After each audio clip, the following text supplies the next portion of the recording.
Let's go. We are in Houston College Football Playoff National Championship. It's been a big day. It's been a long day. Hell, a long 2 days for us here with young Harbaugh, Jack Latteray. Also got our main man, Michigan fan extraordinaire, at least for this season, Chase Sr. with me in Houston. We'll have Brett Scott join us tomorrow on Sunday before Monday's National Championship game. We are at Audio Ave, JW Marriott at the Galleria. If you want an autograph, stop by. We're signing autographs 7 to 9 p.m. Eastern tonight. That's a joke. But let me know. Hit me up on Twitter, DMs, as we wait Bryce Underwood commitment. Now, scheduled for 5 o'clock. Now, he's having some ceremony in his hometown in Belleville, but we probably won't get the announcement until right around 5:30. So we're going to stick with you until Bryce Underwood is ready to make that announcement. Chase, you're on it. If Underwood's got a stream that we're tapping into, we're going to go to it. If not, we're just going to await, get the word. We should find out via text message. Then he's going to post a video on his social media. So where will Bryce Underwood land? I think it's these three teams. I probably think it's more Michigan LSU at this point. Look, if he's making a business decision, NIL, too good to pass up, he's going to go to LSU. But there's a lot of uncertainties there. Will Brian Kelly be there in 3 years, right? 4 years when he's in his junior year of college? Will they have an offensive coordinator? Well, they don't have one right now. He just left to go back to Notre Dame. And in a lot of ways, that's all about probably NIL. They're hooking up his parents with a house or travel down there. He seems like a family man, right? He announced his final 7 or final 10 back in November, the date of his great-grandmother's birthday who's passed away. Now it's his grandma's birthday is today, who I believe has passed away as well. That's why he's making the announcement here on January 6th. Jack, big anniversary for you, buddy. 3-year anniversary, Jan 6 guy, Jack Latteray. Big Jan 6er, truther. So where will Bryce Underwood land? Give me an M, an L, or an A down in the comments. Let me know what you guys are thinking, M, L, or A. I see a ton of people in here. Let me take a look at the audience as we are just getting started here in the Michigan Football Report. We already have 815 people watching. Give me a like on the video, by the way, if you're a Michigan fan. Michigan fans only. Like the video. Let's see if it's more Michigan, LSU, Alabama, Ohio State haters, Penn State pedo apologists, whatever you want. Michigan fans, give me a like in the comment. I see up to 70 likes. 75 likes here as we have 840 people watching. So more non-Michigan fans at this point than Michigan fans here on the Michigan Football Report. If you guys want to beat Washington, if you'd like to beat Washington, as it says there, like the video. Let me know you guys. And we just doubled our likes. We're up to about 140 likes already. So clearly some Michigan fans are in the chat. We're probably on a 20-second delay, so they're just hearing the call to action as we've doubled our likes already. So Michigan fans, like the video. Fans of other teams watching this, delete YouTube, ban this channel, never come back because we don't want you. Michigan's about to win the national championship and maybe get a commitment from Bryce Underwood. But I do want to tell you guys about PrizePicks, the sponsor of today's Bryce Underwood commitment special. It's daily fantasy made easy. The easiest, fastest way to play daily fantasy sports. You just pick more or less on player stats to win up to 25 times your money. This week on PrizePicks, I am picking in the Sunday night football game. I've got Tua Tagovailoa going more than 264.5 yards, more than 94.5 receiving yards for Tyreek Hill, and less than 64.5 receiving yards for Stephon Diggs. That's the game, huh, Jack? Dolphins-Bills is what we made that pick on. So make sure you guys are getting started with PrizePicks, the sponsor of the Michigan Football Report. It's super fun. It's not easy to figure out. You'll love it. PrizePicks.com/CLNS. That's PrizePicks.com/CLNS. Link is in the live chat now. Use that code CLNS for up to a $100 first deposit match. PrizePicks.com/CLNS. Get going with PrizePicks. Hell, get going on Monday Night Football. We're going to tell you our picks, not Monday Night Football. The National Championship game on Monday. Jack and I will show you our picks for that game on Sunday and Monday's live show. We will be live Sunday. We will be live Monday, Michigan Football Report. And we will be live on Tuesday, assuming when Michigan wins. We'll have a celebration on Tuesday early morning right after Jim Harbaugh's national championship press conference there on Tuesday. I believe it's 9 Central that starts, so we'll probably go live shortly after that. Jack, help me out here because we are in CFP Audio Ave at the JW Marriott. Which one is program? Which one's preview? I'm actually confused. Is it all the way to the right on my screen here? Sorry, I'm going to have to look. Yeah, take a look there. previews on your left. This is preview? This is program. Is it possible to switch it where, like, it was preview program or something like that? Like that? Is that possible to do while we're live, or is that tough to do? I think that'd be tough. I think I was maybe looking off camera when I thought I was not on camera, etc. It's a little different than our studio setup, so I was a tad confused. So preview program. Yeah, that'd be best. And just keep you where you're at. I don't really care with you. Actually, if you make yourself both of the other side, that might be helpful.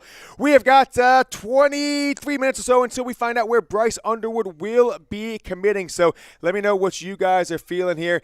Michigan, LSU, or Alabama. Give me an M, an L, or an A in the live chat. We're in Houston. Bryce Underwood is in Bellevue. So that's preview at the top, program at the bottom, right? All right, now I know, guys. I've got my bearings here on Audio F. We're a little different. Like, we've got studio set up. We're sitting in a conference room in the basement of the hotel JW Marriott Galleria, and we've got these yellow lights above us. That's why I kind of look like a little jaundice, I think. So they're clashing with the portable studio lights that we brought. Green screen is behind me, so that's why we got the same setup as a normal Michigan Football Report live show. M, L, or A. All right, let's take a look at some of the stuff we've got here on Bryce Underwood, Jack. So pull a little bit of that up. We've been talking about Bryce Underwood for over a year now, the number one player in the state of Michigan, best prospect, I believe, in the 2025 class. I think a couple, places have him as number 2, number 3. He has got final 7 here of Alabama, Colorado, Florida State, LSU, Michigan, Oregon, Penn State. Commitment right now. We are 5 o'clock Eastern on Saturday. And look, I think that I'm happy that Ohio State's not one of his finals, because that would just kind of be a bummer to lose the best player maybe in the state of Michigan since Drew Henson back in 1998. So we're talking about 26 years at this point. We're 27 years apart since the 2025 recruit. But I think it's going to come down to Michigan or one of the SEC schools, either LSU or Alabama. I heard some rumblings as of late that Alabama is not feeling confident, and usually Michigan people are a little more confident if they feel they're going to find out now. Bryce Underwood might not have told anybody where he's going at this point, and that might be why I haven't seen anyone too confident as we're about 21 minutes away from his commitment. Here's what he said, though, on the University of Michigan. It's home.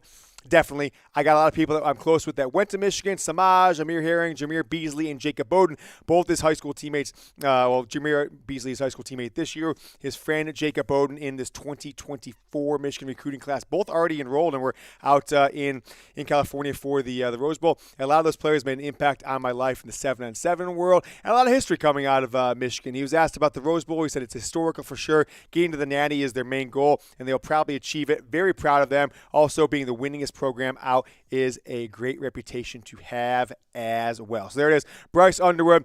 Talk about Michigan football. He's given quotes on all of his 7 finalists. Let's pull up, Jack, what he said about LSU, what he said about Alabama. So LSU, I think they've been the front runner for at least the last 6 months or so, although Alabama has given us a scare as of late, taking a couple trips down there, and most recently on December 13th, I believe it was. Great staff, amazing coaching staff. Now, I don't know if that's necessarily true, right? Brian Kelly doesn't have an offensive coordinator right now. Brian Kelly has fired almost his entire defensive staff, so he's really banking on the LSU name here, and maybe even just banking on the fact that Brian Kelly will hire an offensive coordinator that can put that offense in that led Jaden Daniels to a Heisman Trophy this season. So Mike Denbrock, as we said, left to become the OC at Notre Dame, and it's funny because a couple weeks ago, a week and a half ago or so, it was a lot of rumors that, hey, Brian Kelly would be begging for the Michigan job, right? He's coached in Michigan for years at Grand Valley State, Central Michigan, then went down to Cincinnati, Notre Dame for well over a decade.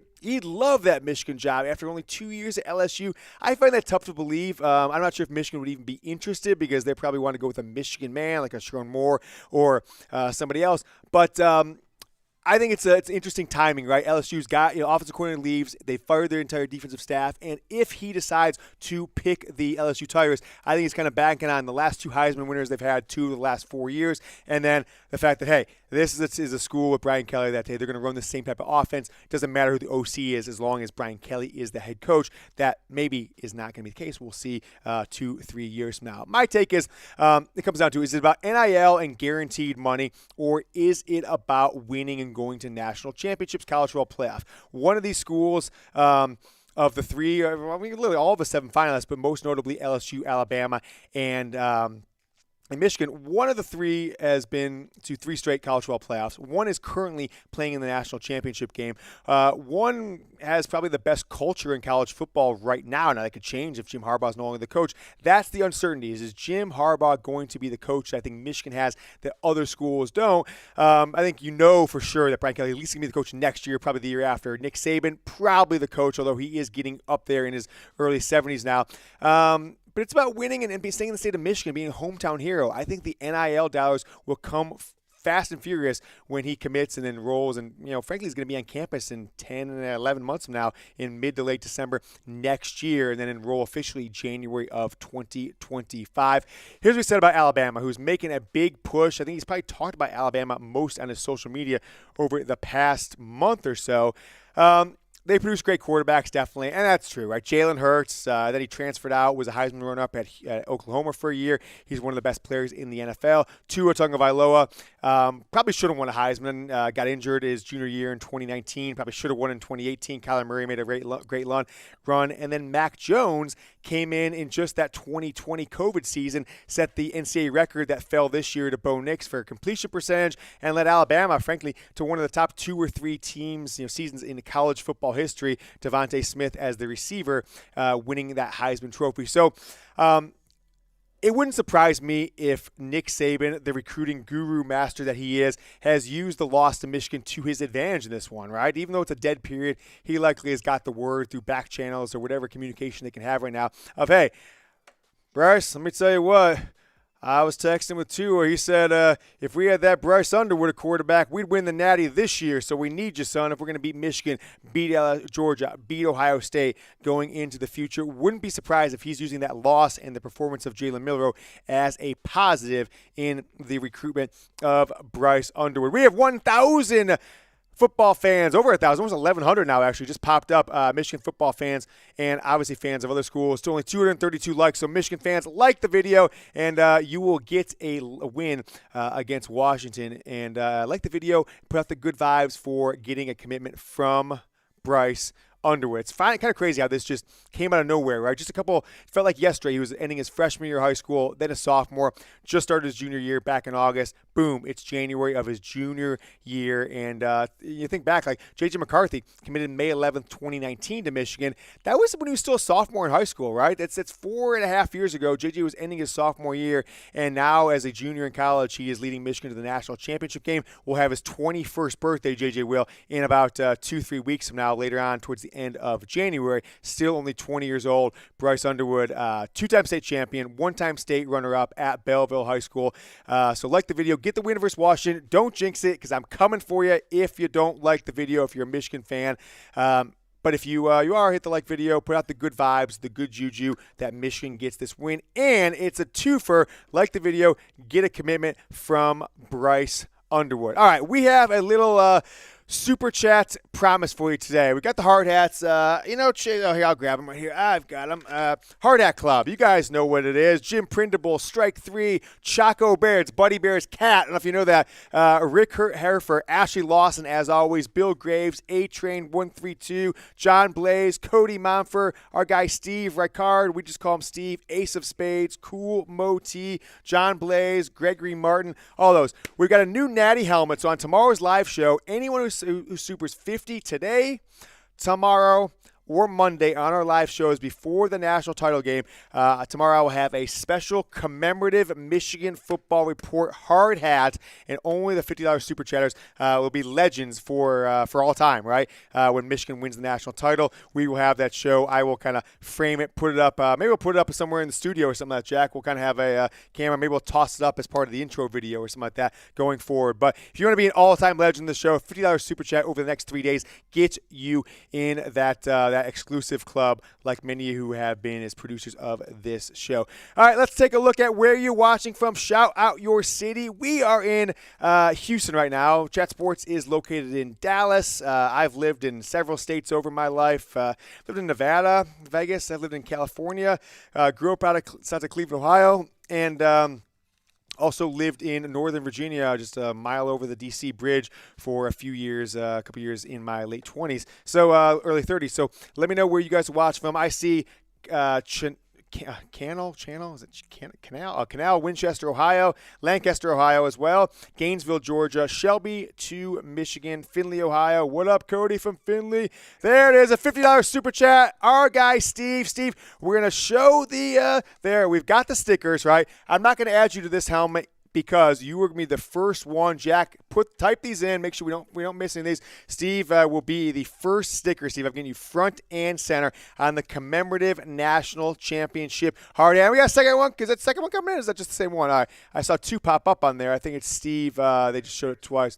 All right. Steve says, let's go win the whole fucking thing. Go blue. There's only one thing left to do, right? We've been saying it since the Counter Stallion. Steve has rode with us.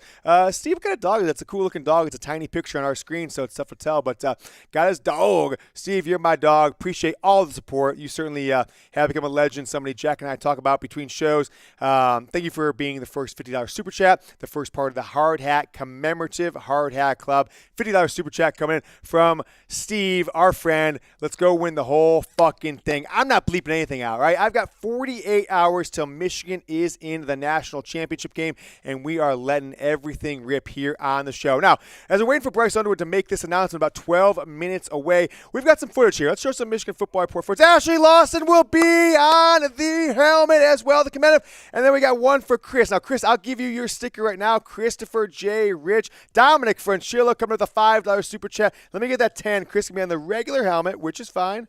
Christopher J. Rich 1-6. Oh, he did? Okay, let's get that rolling. We are going to bring you the Bryce Underwood live stream momentarily as it sounds like it's just finally up and running. So we're going to pipe it in here on the Michigan Football Report. Let's see where we got Christopher J. Rich. I'll give you a better sticker later, Christopher, because I'm sloppy handwriting. Oh, the camera's down here today. You are right there, Christopher. You see your $10. And then Ashley and Steve, we have got a spot for you. What's that? There you go, Ashley. We got a spot for you guys on the commemorative one. Your drinks for tonight, anyway. Thank you, Ashley. Thank you for getting our drinks. Chase, what'd you say? $50 super chat. You go buy a beer? $100. We've got a white Chase. Why don't you do this? Go grab me and you a beer. We'll do a cheers to Ashley, cheers to Steve. Use the company card, of course. Ashley is buying. Grab us a couple of beers, something light, half a Weizen, Coors Light, Miller Lite, something like that. Draft, preferably, if they have it, or bottle, I guess is fine. I have to show Ashley that I made it. She was worried I wasn't going to make it. There you go, Jack. Jack, show the people what Audio Av looks like. We're the only ones in here, only ones working hard here on a Saturday at 4:20 Central Time. Jack's has got the production laptop. Step out of the way and maybe show them what else it looks like, Jack. Yeah. Maybe flip the camera around and show you what my setup looks like as long as it doesn't mess. Nah, I probably don't want to do that. Yeah, you probably don't want to do that. A little risky. Maybe Chase can take a video and we can show the setup to people at there. I brought the helmet with me, Ashley, in support of you. Commemorative the helmet we gave you. Gave a few other people helmets throughout this football season. So we got that. We came on the road, packed and ready to go. We went to media day today. I've got my media credential. Here for the week and the game, etc. And it should be an exciting next couple of days. Now, Jim Harbaugh's got his press conference tomorrow. He will have a co-press conference with Kalen DeBoer from Washington. We will be there. I'm going to be sitting front row, and we'll have that footage for you in our live show. I don't know, probably around 11 or 12, probably about, I would say maybe more like 12 Eastern time is probably the earliest we'll go live tomorrow. Have a full 2 hour or so live show coming up on Sunday. Jay Drizzle, put that one up. Let me give him I think it's a first-time super chat, at least I can remember. So, hail to Drizzle, the best super chatter. Go blue. All right, we have got, take a look at the stream, folks. Are we getting that in there, piping that in, Jack, or is Chase? Okay. I'm going to text Bryce right now, see if he's live, and check the internet, Jack. Make sure we're not missing anything. We heard earlier from Bellevue that it was just going to be at the school, and then he was going to post on social media, and someone would text us when it was going up. And so as of now, I have not seen it. Drizzle. See, where was it? I can't. Where did I put that one? Right up there. I went to Bryce Underwood's Twitter. Drizzle. I went to Bryce Underwood's Twitter. There's a $10 super chat. First one for sure. First ever time super chat. Ira Gluck. Hail to Ira Gluck. The first time super chatter. Go blue.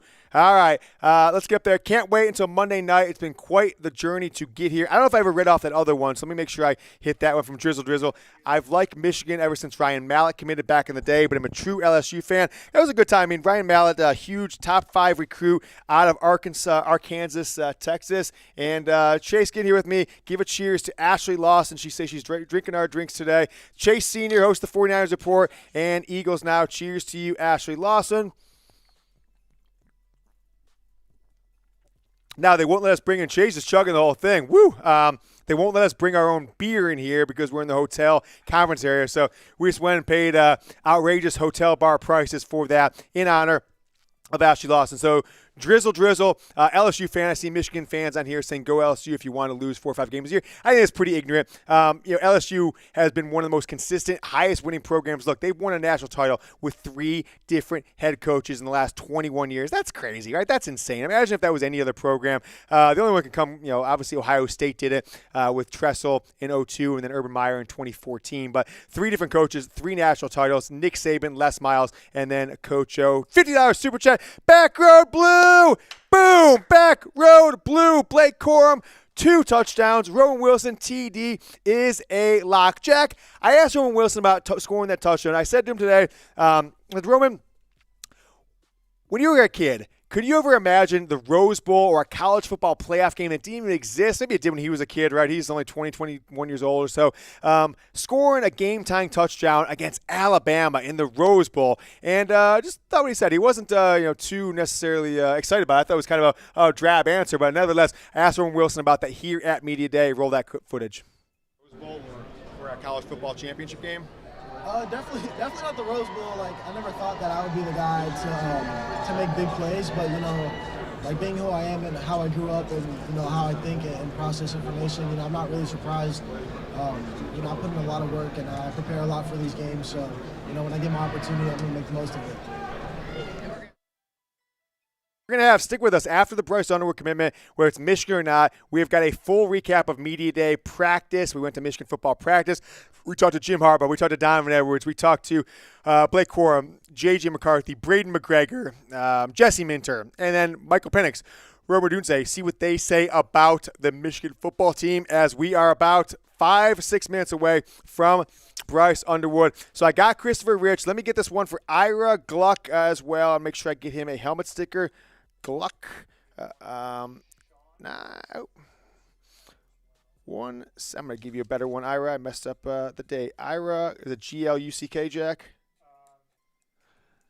Yes, it is. Yep, I got that for Ira Gluck. So appreciate that. Jack, why don't we see, as we're just minutes away, if you can, after this next one, pull up the where do you think he's going to go? I want to kind of take a poll. Can we actually make that the poll, too, if you get a chance? Oh, if you get a chance. What's the number say right there on the poll? All right, Ira, we got you, my man. And then we're in a different setup, so you have to bear with us in the cameras. It's in a different spot than normally as well. There it is, Ira Gluck right there on the – we have what, 50?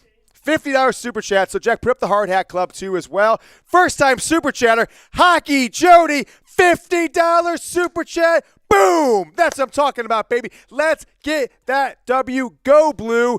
Monday night. Game will kick off in about 50 hours from now, 7:30 p.m. Eastern on Monday. So much thanks for the support for everybody. We have used, frankly, the money that you guys have donated via Super Chat this year, it's helping pay for this trip. You guys donated $1,200 over $1,250. I think the final number was just strictly for Send Jack to Houston, as the Hot Shots accounting team at Chat Sports said, hey, we're cutting the travel budget this year. James, you can go, but we got so much there. We were also going to bring Chase along with us. It was quite the season for this show. So appreciate everyone who contributed. And now, Hockey Jody, first-time super chatter on YouTube, first time to this show. Back Road Blue. So $50 super chat is going on the commemorative helmet. So next up, toss that, Jack. Make sure everyone knows. We got Hockey Jody. I've got, keep this up for a second, though. Blake, Back Road Blue, a long-time super chatter, are going on the commemorative helmet. We've got Ashley Lawson, a Michigan Football Report legend, and our guy, Steve Reichard. I'm calling him Reichard at this point until he tells me otherwise. Appreciate it, Steve. The poll up top, it does say 49% Michigan, 45% Alabama, and 6% 49% LSU, and 6% Alabama. So keep it going, and I want to see what you guys have. So Hard Hat Legends, anyone who sends a $50 super chat today, Sunday's live show, Monday's pregame live show, you will be on. I'm holding off these stickers for those folks on a commemorative hard hat. We're going to real nice one. We're going to have a beautiful sticker. I'll put a national championship sticker on it after the game Monday, and we'll have a limited set of people. I'll start wearing that helmet during the show, and I think Jack and I will hang it up somewhere, make it maybe part of the show intro. I was thinking that we'll put me on the show intro as part of the normal thing, and I'll kind of just like hold it out there and give love to all the people who are on the commemorative helmet. We got about 4 or so right now. Let's see what you guys think. LSU, Alabama, or Michigan, about 3 minutes away. Yep.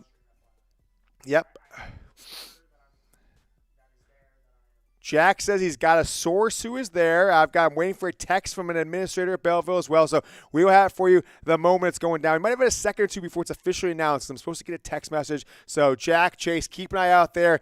Search the feeds if we can, and we'll bring it to you. LSU, Alabama, or Michigan. So, Jack, let's go to take a look at his those 3. Toss it on screen if you can. And then let's take a look at his 7 finalists, right? His 7 finalists. Bryce Underwood said earlier today is the day. Today is the day for his commitment. It's exciting. It could be monumental for whoever has, right? You think about if Bryce Underwood lives up to the hype, we're talking about maybe the most hyped quarterback, in my opinion, still with a year and a half after high school, maybe just a year because he'll probably enroll early. I think he's the most hyped quarterback recruit, in my opinion, again, since Trevor Lawrence coming out in that 2018 class. Remember, Trevor Lawrence went on as a true freshman, the first one since a backup quarterback got the job in like 1983 or 84 for Oklahoma, got the job after an injury midseason. Trevor Lawrence took over the job from Kelly Bryant, who led them to the playoff the year before in 2017 after the 4th game, and that was all she wrote. They were underdogs by about a touchdown to Alabama in the national title game. Tua, Jerry Jeudy, Jalen Waddle, Davante Smith, who's our boy from the Raiders? No, the wide receiver, of course. The wide receiver. Alabama, DUI guy. Raiders. Huge. In jail right now. Henry Ruggs, yeah. Henry Ruggs. Yeah, well, he's kind of current. All those guys in that team, plus Josh Jacobs, they went in there, Clemson, and beat there. What do we got here? We got a $100 super chat. Let me pull this bad boy up. $100 super chat. Chase, we need you back out here for a boom beer chug with me. Did you chug the whole thing? Oh, man. Well, go get yourself another one. Start a tab, Chase. Just start a tab. We'll close it out at the end of the night. The Lords of Shred, Chase Sr., host of the 49ers Report, host of Eagles Now here at Chat Sports, one of our biggest hosts. Brought him with us on the trip, helped out all day at media today. He's going up to the bar here at the JW Marriott in Houston at Galleria. Chase, grab two more, Chase. 2 more. Send him a Slack. Grab one for him, one for me. I'll chug one for you, the Lords of Shred. Lords of Shred, you are going on. Jack, toss up what? Make sure everybody knows. $50 the commemorative hard hat. We're going to have it on every show after Michigan wins the national championship. We have a nice natty emblem on there for this team. We've got 5 members of that club as of now. That one's for you, Lords of Shred. The first-time super chatter of this show. First-time super chatter as far as I can tell, at all on YouTube. So that's huge. Super appreciative of that. Guys, let's, Jack, if you want, why don't you tell the people how to follow us on social, make sure that we don't miss out on anybody, and maybe subscribe to the channel first. So, okay, we are awaiting. We are down to the moment. Let's see. All right, guys, where's he going? MLRA. Make sure you subscribe to the channel. Subscribe to the Michigan Football Report by Chat Sports. Daily Michigan football videos from mid-August until February 7th. And in the offseason, about 3 or 4 videos per week. We have fun. We take you inside the program. We've got sources that give you insight scoops on game plans, sometimes recruiting, injury reports, and what Michigan and the program, kind of where Jim Harbaugh is leaning. So keep an eye on for that. After this game's over, that becomes the big story. Hit that subscribe subscribe button if you're a Michigan football fan. Hell, if you don't like what we see, unsubscribe later. But let's help this show grow as we are putting in a ton of time, a ton of work. I broke the law to make sure we got here yesterday to be there for the Michigan arrival at the airport. We had to drive from Dallas, go all the way into Houston, get our credentials, go all the way 45 minutes back north to the airport, and it was quite the time there for yesterday. So subscribe to the channel. Let's see what you guys are thinking. We're down to the last couple moments here. Bryce Underwood's commitment will be announced in a matter of moments. Is it going to be Michigan? Is it going to be LSU? Or is it going to be Alabama? Let me know what you guys are thinking. Someone said he picked Mich. I haven't seen it yet. We will find out in a moment where this superstar player is going. Jack, make sure you've got his Twitter on in case he posted before. I've got the source there that said they're going to text me the moment he is about to post it on social. And as of right now, I've yet to get that text. So just want to make sure that we're not missing out on anything. Didn't have a live stream that we were told about. So if you guys find one or saw one, feel free to tell us where it is, and we will pipe it in here, and we can watch it all together. But nevertheless, that has yet to happen. Here on the Michigan Football Report. There he is, Chase. Keep an eye out for the Bryce Underwood thing. Let's hold off on that one. We've got a $100 super chat that will get a beer chug from Chase Sr. from the Lords. What was the name, Jack? The Lords of Shred. Yeah, Shred. Thank you so much for the $100 super chat.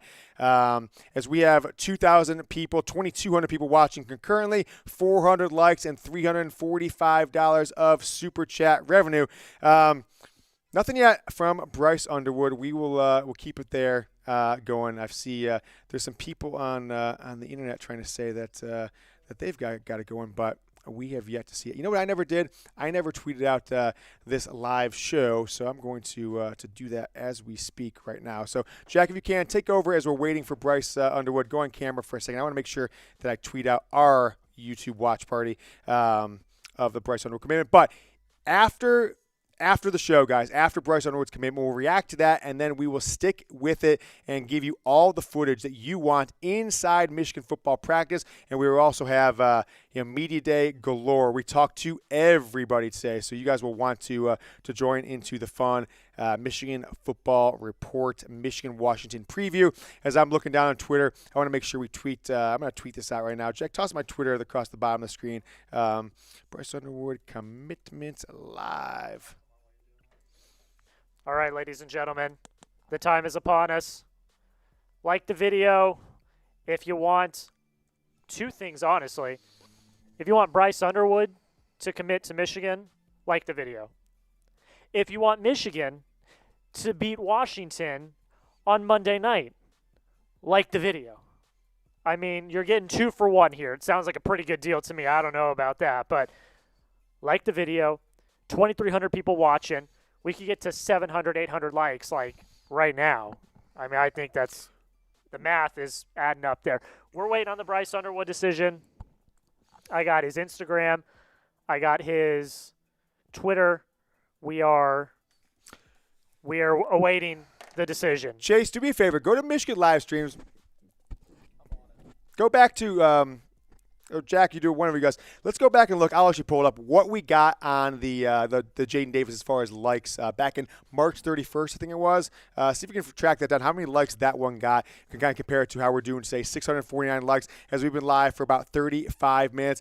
Like the video if you want to be watching. Bryce Underwood commitment. Let's toss the options here up there, Jack. M, L, or A. Let me know what you guys are thinking. M, L, or A, where will Bryce Underwood commit to here? As we await it, maybe one of the most influential or maybe the biggest. I don't know. I just think it's so monumental. It's certainly not the LeBron James of football or anything like that, but this is as big as it comes. So 844 likes. If you get a chance, check, not right now, but maybe as we approach it, just kind of do a like comp, weigh in 2 or something like that from the Jaden Davis commitment versus today's show.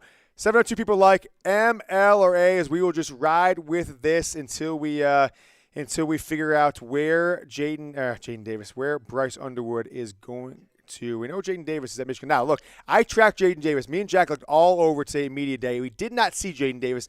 Didn't know if he traveled or not because he traveled to the Rose Bowl. We didn't see any of the players. Looked for a few of them that were the underclassmen, then went out. The early enrollees, 2024 commits that were able to go out to the Rose Bowl. Didn't see any of them at Media Day today. I was looking all over for Jaden Davis. I wanted to make sure, like, Jaden, did your high school coach, did your guys at your school there in Charlotte, did they give you the word $100,000 a year offer from us and more, right? That's the minimum and more with better performance and ad revenue, et cetera, for you to do the Jaden Davis show on YouTube, a long partnership with Chat Sports. Didn't see him, but we'll make sure that he gets him. What? Like, Jaden, I don't know if you heard. But yeah, I don't know if you heard, there's a pretty big offer I got a hundy for you, if possible. Now, I thought one of the most special moments for me was, as you guys know, if you watch the show, as we were waiting, Bryce Underwood. Toss a picture of Bryce up there, Jack, as we're getting away. Toss his, we'll do that after the commitment. Yeah. Toss this up there. 726 likes as we are approaching our, beating Bryce Underwood, the Jaden Davis commitment. Bryce is going to commit. He's got 7 finalists. I think it's down to Michigan, Alabama, or LSU. What's it going to be, though? Is it going to be because of NIL and maybe past history at the school with Joe Burrow or Jaden Daniels winning the Heisman for, was it 19, 20? So was that 4? Is that 2 of the last 4 Heismans, right? That's crazy. At LSU, quarterback, 2 different head coaches as well. But Brian Kelly, he might not be long for LSU, right? They've got a tough schedule coming up this year. If he loses 3 or 4 games, he could go into 2025, Bryce's freshman year, on the red-hot seat and maybe trying to start a true freshman quarterback. Michigan's only real uncertainty, I think at least, is whether Jim Harbaugh is going to be the head coach, right? If that was secure, I'd be like, wow, Bryce, you're crazy not to stick around home. Your parents, your sisters, your brothers, your whoever is in your family, your high school teammates, coaches, they can all have everything. Watch every game. Driving distance 20 minutes away or so from Ann Arbor, 30 minutes maybe max from Ann Arbor to Belleville. But if he goes to LSU, all that stuff becomes so much tougher. And outside of NIL, if you don't perform right away, you go to certain schools, you're not from around there, you just become just a guy, a Jag. Whereas I think the Michigan fan base would, embrace you as one of their own no matter what happens, even if you were the next Trevor Lawrence or the next John O'Corn. I don't think that's going to be the case, but that's why I think it'd be a smarter decision to go with Michigan. Now, Alabama has always pulled these rabbits out of their hats. They have as good of quarterback development, although no Heisman's at least recently, or really ever actually, at the quarterback position. But Jalen Hurts, one of the top 3 or 4 quarterbacks in the NFL. Tua, top 5 or 6 quarterback in the NFL, right? They were teammates together. And their third teammate, Mac Jones, is the starting quarterback with the Patriots, led them to a national championship. That recent string from about 2016 on has put LSU at the forefront, Alabama at the forefront of quarterback recruiting. Nothing yet from this superstar quarterback Bryce Underwood. At least we'll keep an eye on the live chat. Chase and Jack, take a look at that too. Make sure I'm not missing anything. But we'll see how it shakes out. Bryce Underwood, will he commit to Michigan? Will he commit to Alabama? Will he commit to LSU? $50 super chat gets you on the national championship commemorative helmet. So if you guys want to do 50 today, tomorrow, I think you just saw a super chat come in. Jack, who'd that come in from? Drove past my screen. I missed it. Robert Lund, we have a $5. There it is. Robert, add a 0 to that bad boy. You're on the commemorative hard hat and national championship hard hat. What do we got, Chase? First time. Oh, first time super chat. Hail, hail to Robert Lund, the first time super chatter. Go blue, Robert. He says, Michigan fans since the early 90s, most complete team we've ever had. And it really is. I mean, if you think about the depth in this team, just like the second-string defensive line, right, who in my opinion still includes Kenneth Grant, although Michigan lists him as a starter. But, I mean, Chris Jenkins, Mason Graham, if you talk about 4 down linemen, the second-string defensive line of Rayshon Trap Money Benny, Mason Trap Money Jenny, Kenneth Grant, Derek Moore, certainly Derek Moore, who am I thinking? Coastal Carolina transfer, just Josiah Stewart.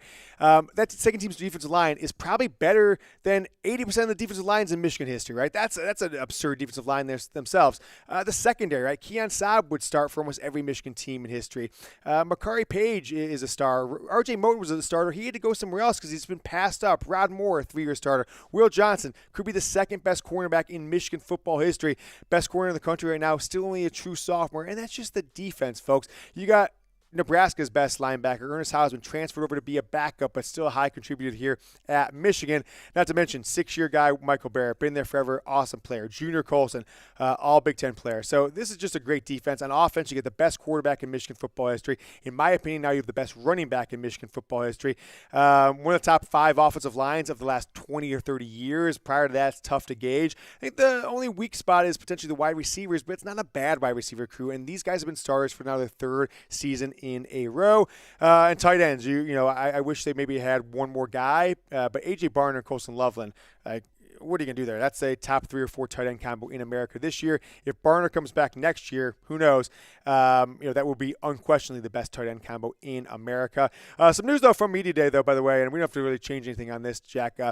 Drake Nugent sounds like, from what I saw at Media Day, listening on him, he still has a year of eligibility next year. He does plan to go to the NFL draft after this season, so don't expect anything from Drake Nugent on Michigan's offensive line after this season. Got another super chat coming in from Go Tigers 195. He says Michigan fans are going to cry when he picks LSU or just cry NIL.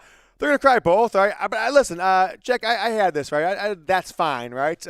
If he picks LSU, right? It was a lower third I had on our show last week. If he picks LSU and it's because of NIL, if they've guaranteed him the bag, that's fine. And I don't think Michigan fans should get upset, right? Remember before his senior year, maybe it was before his junior year, I think it was before his senior year, Dante Moore committed to Oregon, right? Before Dante Moore could even step foot on campus at Oregon, he flipped right in December, 2 weeks before he was supposed to be there, and went to UCLA. Only lasted a season, and we were hearing rumblings 2-3 months in spring practice before his freshman season, as he enrolled early, that he wasn't long for UCLA. Kind of just was, not part of that team's plans after the first 6, 7, 8 games, and he transfer. Now he's transferring, probably not even going to be the starter. Big time $50 super chat coming in from Lord Buddy Bear. You will be on the Hall of Fame Michigan football commemorative helmet. Lord Buddy Bear. Chase, is he a part of any of your Hall of Fame clubs? Goldmine Hall of Fame for the 49ers, the Bird's Nest Hall of Fame for the Eagles with Chase Sr. Buddy Bear. Chase is to my right, about 7 feet down. He's helping in the production area of our audio app as we are here live from Houston. National Championship Media Day. They call it Audio Avenue. The Super Bowl's got the Radio Row fine-tuned. That is Lord Buddy Bear. He says, it isn't a hard hat club without me. I think Corum would look good in silver and black. Zinter, too. Look, I hope, like with 49ers and Cowboys and Raiders and Bears and Eagles, I hope the 20, 25 guys from this current Michigan football team that get drafted either this year or next year, I hope a handful of them end up on some of the shows that Chase and Mitch. Chase, come say hi to Buddy Bear. Give him a shout-out. I hope he ends up on some of those shows and contributing guys, right? It helps me out. Buddy Bear, cheers to you, my man. Love you, Buddy Bear. There you go. Chase Sr., best in the biz, 49ers Report, youtube.com/49ers TV, and youtube.com/Eagles Now. /Eagles Now. Feel free to toss us in the live chat if you want, Chase. Log in. What's up, Jack? Okay. How do you know that? Okay. Jack's got a following report from ESPN. I've got Mike, and I got a text message here. Let's see. It is not from Bellevue High School. It is a political text base, seeing if they want to contribute to a campaign. I'm not going to do that now. Maybe afterwards, though, because people showing us the love, we'll show it back. But we're not getting into politics. This isn't about it. This is about the politics of college football, and that is the commitment of Bryce Underwood. Jack, keep that lower third that we have on there if you can, because I want to make sure people are doing there. And I think we've liked the video if you're a Michigan fan. Let's beat that Jaden Davis commitment. Put out the good vibes, right? As we are just a couple minutes away from Michigan getting likely, the commitment of their next national championship quarterback. Hopefully, maybe. We'll see. But don't leave it to chance. Like the video if you want to make sure that Michigan is, put out the good vibes. I'm a big vibes guy, right? Positive vibes only, good vibes only. 822, so we're 22 away.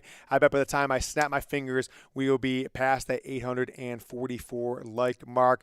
Lord Buddy Bear, Ashley Lawson, Steve Ricard, the other one who was a first-time Super Chat sending the 100. Chase is going to come on and do a beer chug for us in a few moments to commemorate that one from the Lord of Shred. Hockey Jody, first-time Super Chat in this show. And, of course, who could forget Back Road Blue will be on a commemorative Michigan Football Report helmet. Who we got, Jack?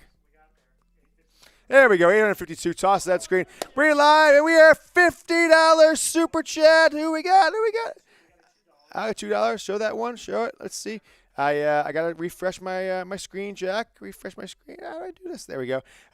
Blue Wolverine. How can we put that? So Joe Walsh, give you love. You the man, Yoder. First time super chat. Hail, hail to Joe Walsh, the first time super chatter here in the Michigan Football Report. Go Blue. You the man, Yoder. Blake in for a huge game. Look, he had a look in his eyes today, didn't he, guys? Blake Corum looked like he wanted to be on the field right now, like he wanted to be back in that end zone like he did twice against Alabama, once receiving the ball, once spinning, flipping, juking, jiving, right? Spinning the end zone, and just the look he gave to the camera. He turned to the camera right after the teammates started mobbing him, and I'm just like, I was at the game, but after I watched it later, I'm like, good grief, Blake Corum wants to win this game, right? And how about this, guys? We talked about as we're waiting for the commitment of Bryce Underwood. Here's what we're going to do is we're probably going to get the news the same time as he's going to post it on social media because there's no live stream that they did from Bellevue High School. So we'll stick with you with the news.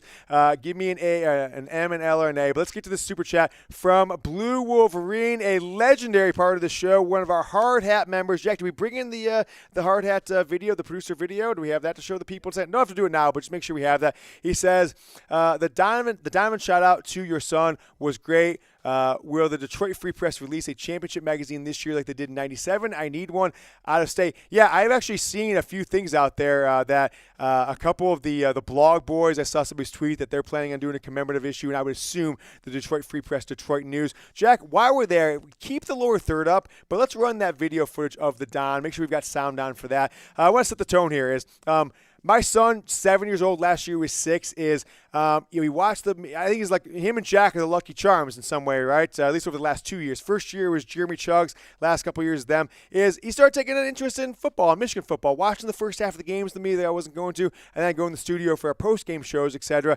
And last 2 years, those games, and he was just apoplectic in the 2022 game. He was just calling me, he's like, "Da-Don!" This is a 6-year-old kid, doesn't even know anything about football. "Da-Don, da-Don." Made him get me a jersey for him, made him get him a Don Michigan t-shirt jersey so he could wear to school, all this different stuff, and he talks about him every day.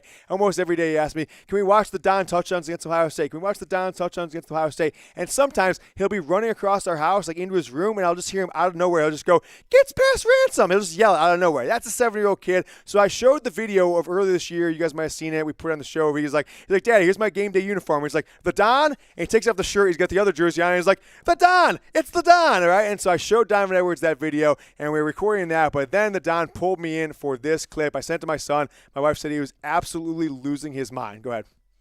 It's the Don. Preston, your pops just showed me a video of you. We appreciate the support. I appreciate the support. Go Blue. Thank you for everything, my friend. That's awesome. Appreciate it. There you go. And the fact that, I said to him prior to that, I'm like, no, this might be media unprofessional, but that's your biggest fan. The kid talks about me all the time. Can we pipe that one in or no? All right, I'm going to do the sound. So Bryce Underwood just went live, so we are going to pull that in. Jackson, try and pull it in. I'm going to put can you guys hear that? Yep. Can you guys watching? I've got the Bryce Underwood live Instagram audio. We're going to pipe it up here on the screen here in a second.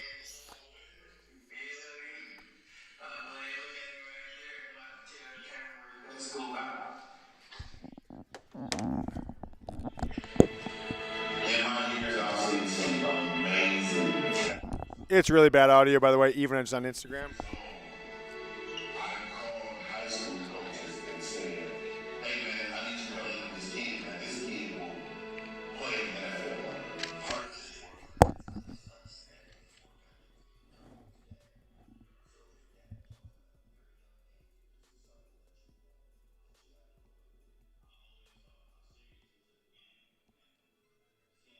Put me full screen. Oh, no, if you got that, cool. Yeah, do that.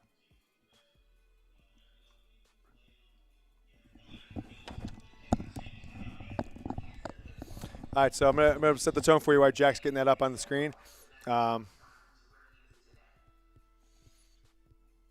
So it's at his high school. He's streaming on his Instagram account. Now he's got another coach coming up.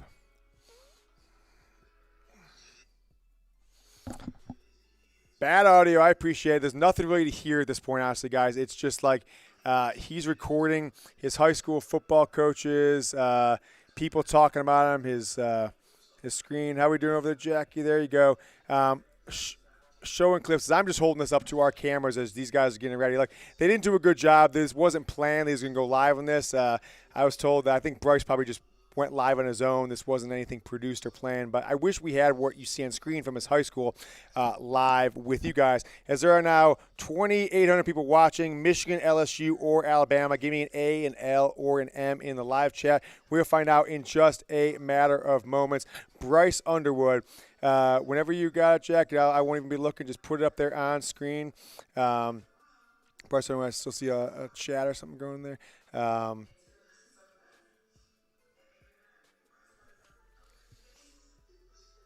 Nothing happening yet, and we apologize. We're going to get up there on screen in just one moment, hopefully before he commits. Ed Rogers says JJ is a number 1 overall pick. Wow, Ed, that's a pretty big love. JJ's the best quarterback of all time, and Bryce is going to show him love. All right, Jack said he's got it. Is my audio on here too, Jack? We played the audio of that. Yeah, play the audio of the Instagram as well, so people can hear it. Let me know when you have that when it's on there. I asked people if they can hear it.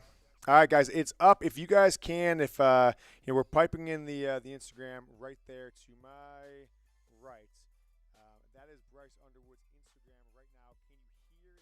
It's bad audio because he is not piped in. He's just kind of doing speakerphone live from his high school gym there as a video goes live on the screen. Chase, keep the volume up and give me a shout out to where he goes because I don't want to make sure that people aren't hearing any feedback or anything as they watch it here on the Michigan Football Report. ALM, Michigan, Alabama, or LSU. Let me know what you guys think. Where will Bryce Underwood commit here? I mean, it's just me a minute. They said they have no sound. Audio is gone. Okay, stick with us. Muted? Is my audio back? Okay, can you hear me? No sound.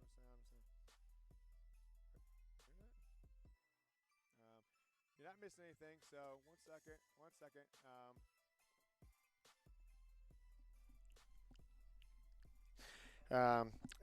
Michigan Football Report. There we go. We're back. There we go. We are back, and it looks like, oh my gosh, the internet. I feel like the Wi-Fi here is struggle bus a little bit. We should be back. There we go. We're back. We're trying to go on the fly. I just want to ask for a little forgiveness here because we're on the road and we don't have our usual, studio equipment and support staff, etc. It's me, young Harbaugh, Jack, and Chase Sr., the Chat Sports hosting legend extraordinaire, kind of riding shotgun, pulling from Michigan. He's the third part of the team here. Really helped out with signing day or media day today in practice, and then he'll be doing some content himself with us tomorrow. We're all going to the game on Monday. Cannot wait. Jesus, almost had to ask my super bright money back. $5 coming in from Castano. We'll get you right after whatever y'all eat up there. Not a contest. I think he's an LSU guy saying whatever Michigan eats up there. Yeah, I'm sure LSU has better food. That's fine.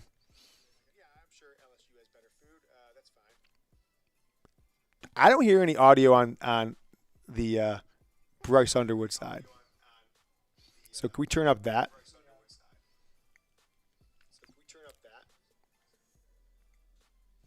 Let me know what you guys think. The live chat says 60% LSU. So LSU fans have found the stream. And the likes came down, right? The likes went from over 1,000 or almost 1,000 to 942. So I think we got some unlikes from LSU fans. So I think the down likes probably takes away from the likes. So it's fine. LSU fans have found some Michigan fans. Let's get back to 1,000 likes. We're at 943. So we have 3,000 people watching.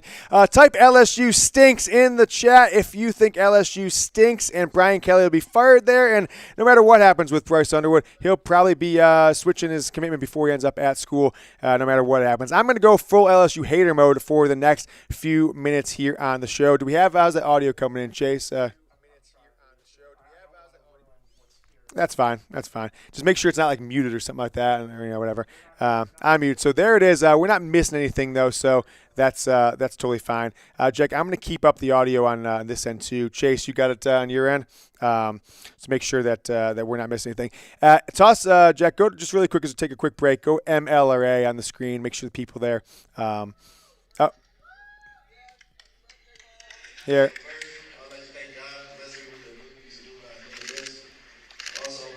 Go back to Bryce.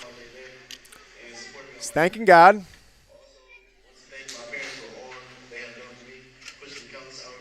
Thanking his parents. LSU stinks from Derek. Shaq went to Michigan. No, he didn't. He went to LSU.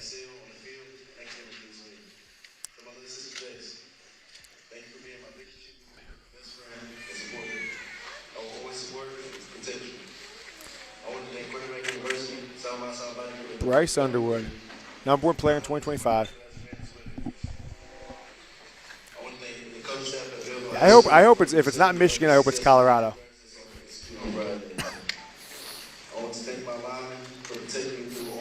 Bryce Underwood. I hope we were trying to pipe in the audio through my phone as well, guys, because we couldn't pull it in from Instagram through our production software. This one's to you, Bryce. Pick Michigan.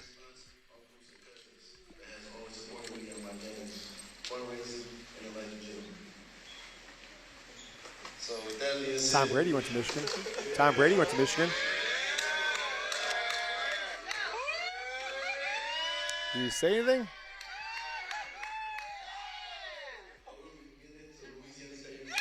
It's LSU. Bryce Underwood is committed to LSU. Chase, I'm going to send you this photo. Can you put this on, just get a photo link to Jack?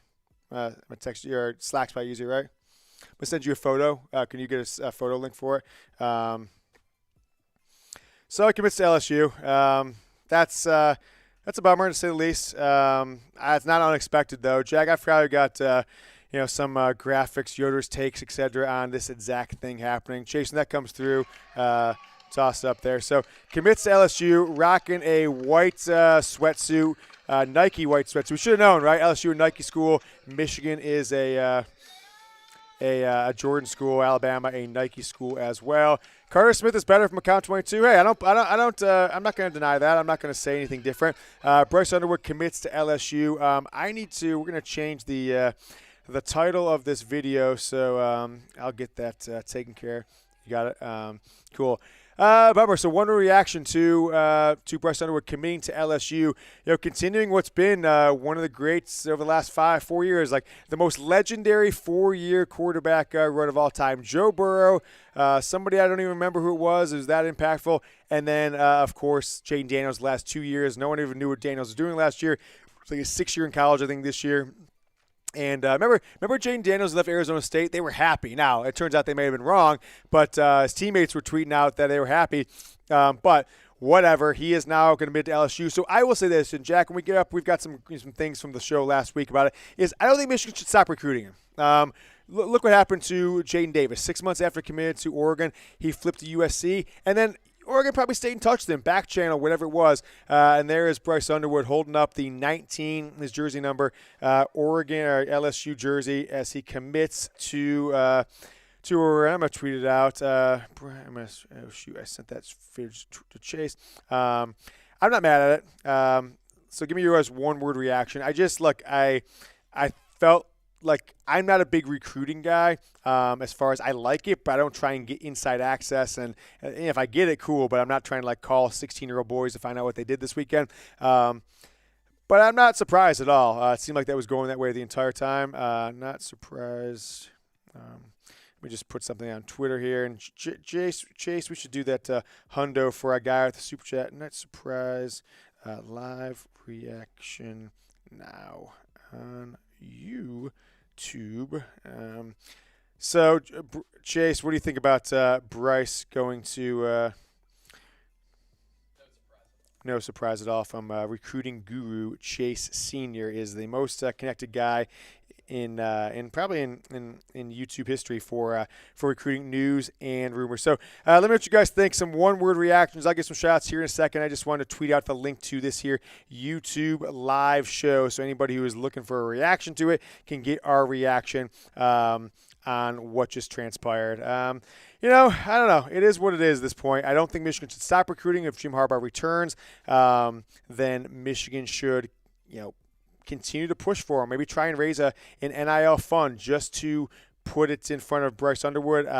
He's got 11 months till he's going to be enrolling in college, so there's a lot of time, given that he's going to be in Belleville, Michigan, unless he doesn't play his senior year, and that wouldn't be surprising either if he were to go to an IMG Academy or something like that. But he's not going to Michigan as of right now.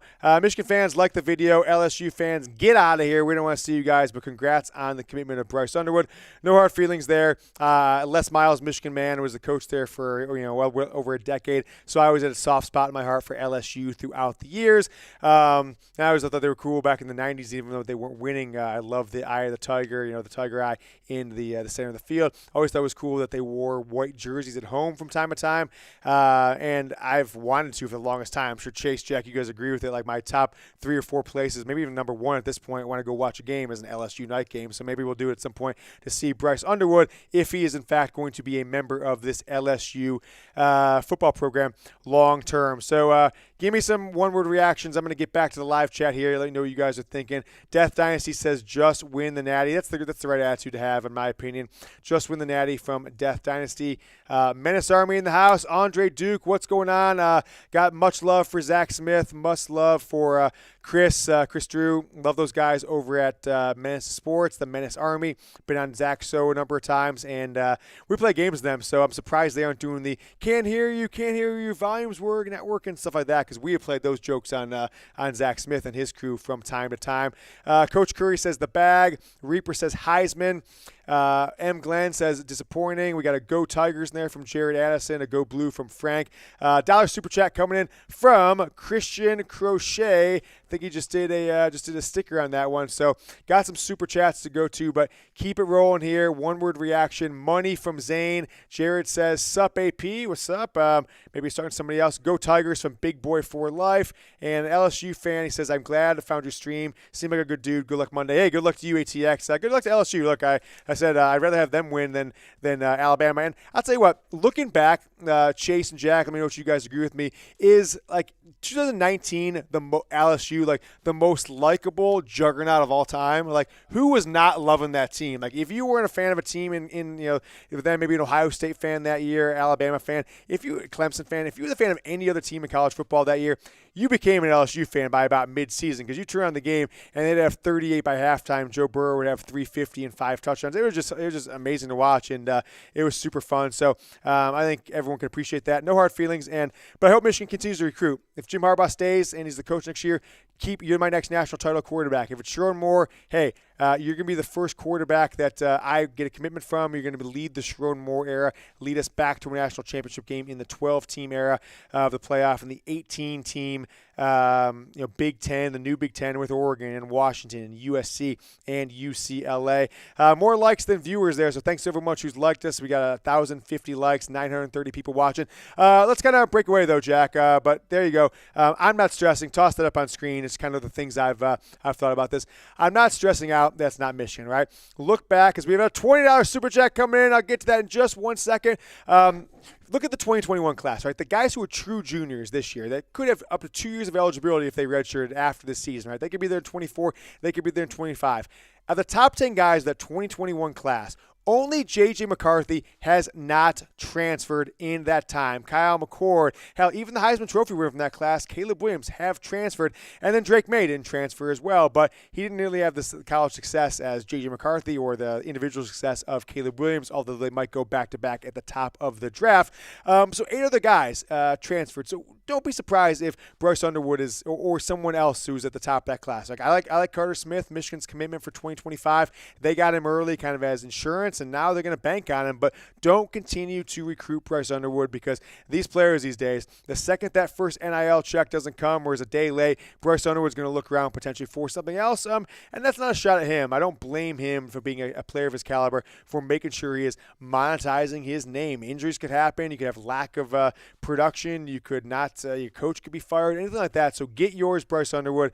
No hard feelings. Good luck. And if you want a spot at Michigan, I hope they continue to recruit you. And maybe like Dante Moore, after your first year, it's not for you. You want to be closer to home. Your family could see your games. They can come to practice. They can come to your dorm room or your apartment. And maybe you end up at Michigan when all is said and done. You transfer there after a year or two. You win a national championship like J.J. McCarthy will do for the Wolverines. As kickoff will be about 49 and a half hours from now. I absolutely cannot wait. Stephen Needleman says Michigan's about to win their 12th national title, and that's really what it's all about.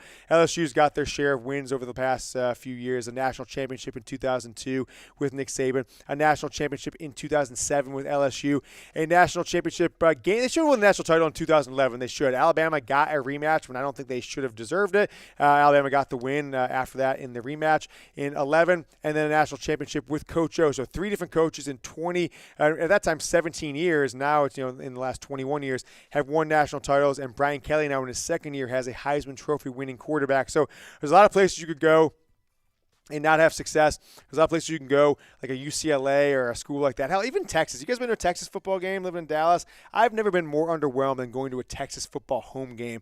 I went to the Kansas State game a couple years ago. Went to another one. I can't remember a few years, like Oklahoma. I was in Oklahoma State. It was maybe Kansas State once, and then Iowa State, etc.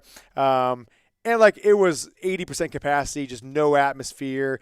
Game tailgating was junior varsity compared to Michigan or Ohio State or Penn State or Notre Dame. So there's a lot of places you could go and not have a career and not have a great college experience. I don't think LSU is one of those places. So good luck to Bryce Underwood, although I hope you change your mind, as you still have 11 months and 11 and a half months so you can sign the line as dotted end of next December, early signing day, and then likely enroll January. So right around this time, a year from now at LSU, or hell, maybe it's Michigan, maybe it's Alabama, if things change in the next year. Give some shout outs here into the live chat. Toss some of these super chats up there. Third Nate says, when was the last time that school down south, Ohio State, went to a natty? Oh, that's right. It was 2014. Well, they won a natty in 2014, but remember, they did go, people forget, they did go to the lowest rated national title game in the modern era, which is kind of crazy. It was in Corona year, 2020. In the 2020 season, they beat Clemson, but they got absolutely blown out. They were down like 38-something to 14 at halftime to Alabama. Devontae Smith had over 200 yards and 3 touchdowns at halftime. Final score ended up being like 35-21. You guys are going to be that score, something like that. So that's right. They won one in 2014. Let's go, or LMAO, laugh my ass off. Go Blue. Hashtag beat Washington. Beat Washington football again. Bwoofa. Kind of sounds like a dog, the Washington Dogs. Beat the Dogs again. That's not a good one. We should have come up with an acronym. Beat Washington football again. Bwoof. Yeah. Bwoofa. Beat the Dogs again. Budadis. Or budada. Yeah, that's a good one, Chase. I like that. Let's turn that W for Washington into an L for the Washington Huskies. Third and 8. I got it. He's super chat before. We said this before. Third and Nate. That's right. Some guy, $50 super chat. Some guy. Oh baby, I think you should do a live interview with the Don. I don't know if he's going to be available, but that was fun, right? Jack, let's play that video one more time. Play the clip. So if you guys didn't see it, if you've watched the show before, as we're going down to about 600, 700 live now, mostly Michigan fans, I'm sure. My son has been obsessed with Donovan Edwards since the Ohio State game of 2022.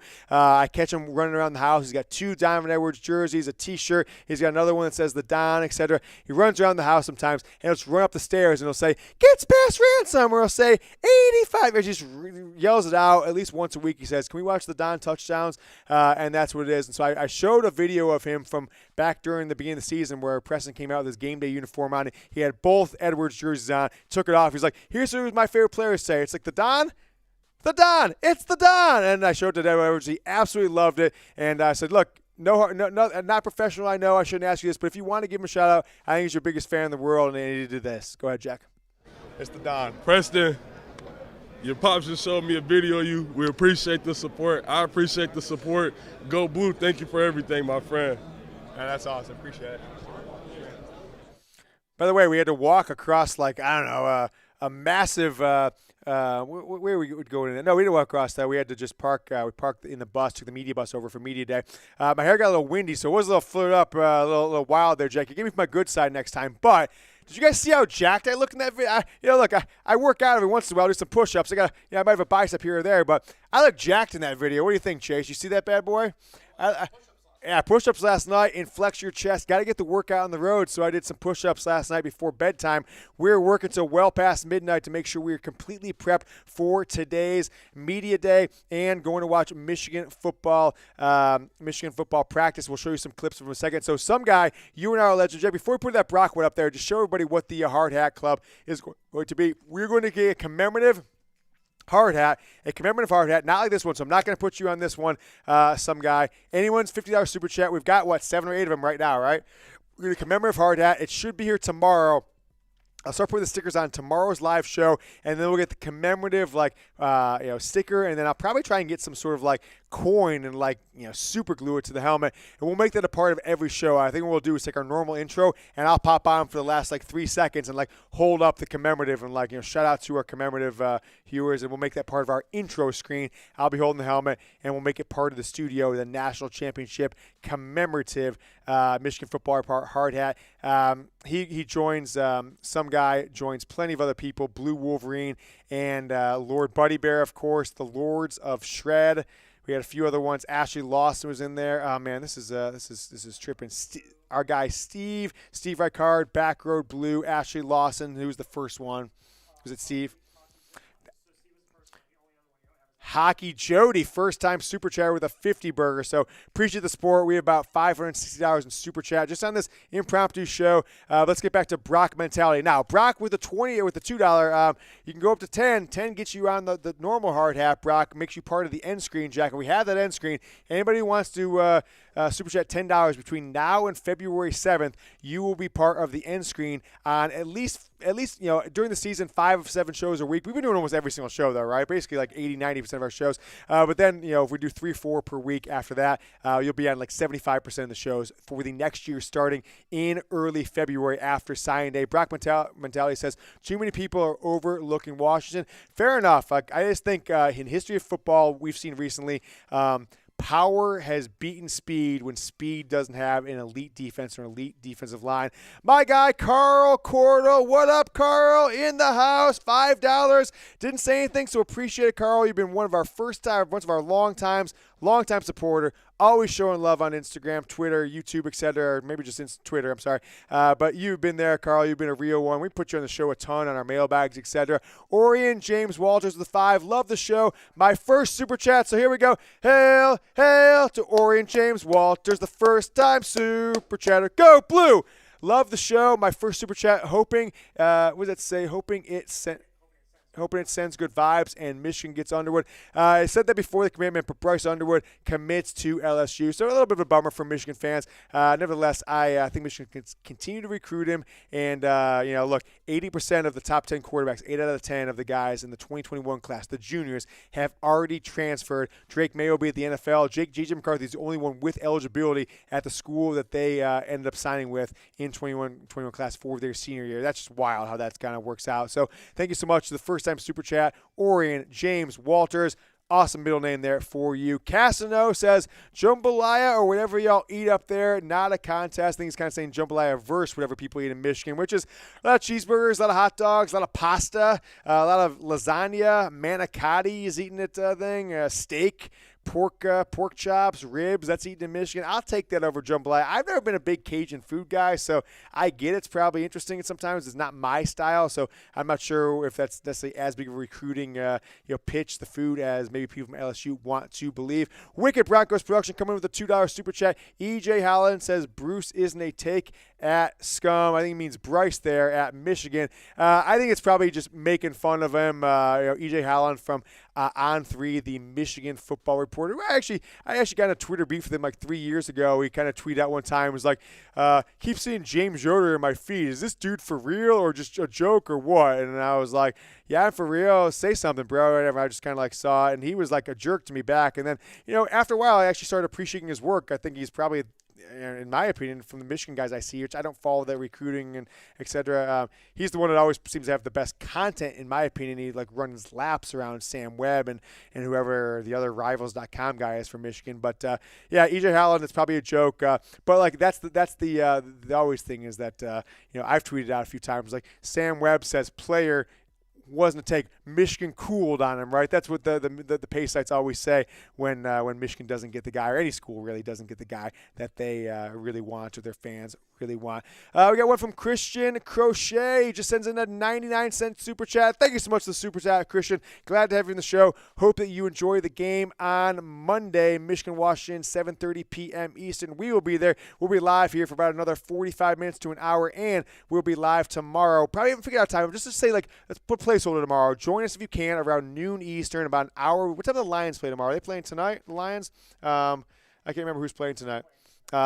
Maybe we should try and avoid that one because that's a big game for them, right? For the Lions, maybe we should go earlier and be done before the Lions. But Jim Harbaugh's press conference with Caitlin noon. Okay, so noon Central, 1 Eastern. So we'll try and go live before the Lions game, to maybe avoid competing with a big game for Detroit. Like they've still got something to play with, right? They're trying to play for a better seed and all that stuff. So thank you so much for the super chat. Wicked Bronco Productions with the $20 super chat. Oh baby, we're gonna owe you 2 helmet stickers. We're gonna get you one right now, one after the show. We'll have it. You'll be immortalized on the end screen, which Jack, let's show here in a second after we get past. We'll get to Christopher's and any other supers that are out there, and then show Bronco. Is that Wicked Bronco Productions? We're gonna make it like 3 lines. I'm gonna try and be not sloppy Sam in my writing. Yeah, I was on the bus today. He's doing his thing. He didn't say anything. Like I caught, I won't say the name, but I caught somebody else being, "Did you see Yoder in there?" And then someone texted him, "He's sitting right behind you," because I saw him look back as soon as someone sent him a text message. So I won't mention that name. But after we get out of here, and I don't have to worry about like reputation purposes around CFP people, I'm gonna call that guy out who said it. But Sam wasn't as sloppy as I expected, shorter than I expected. But I did notice his pants were a little too big for his britches. They were definitely a little too long. They were too long, I should say. They were like bunching up at the bottom of his pants.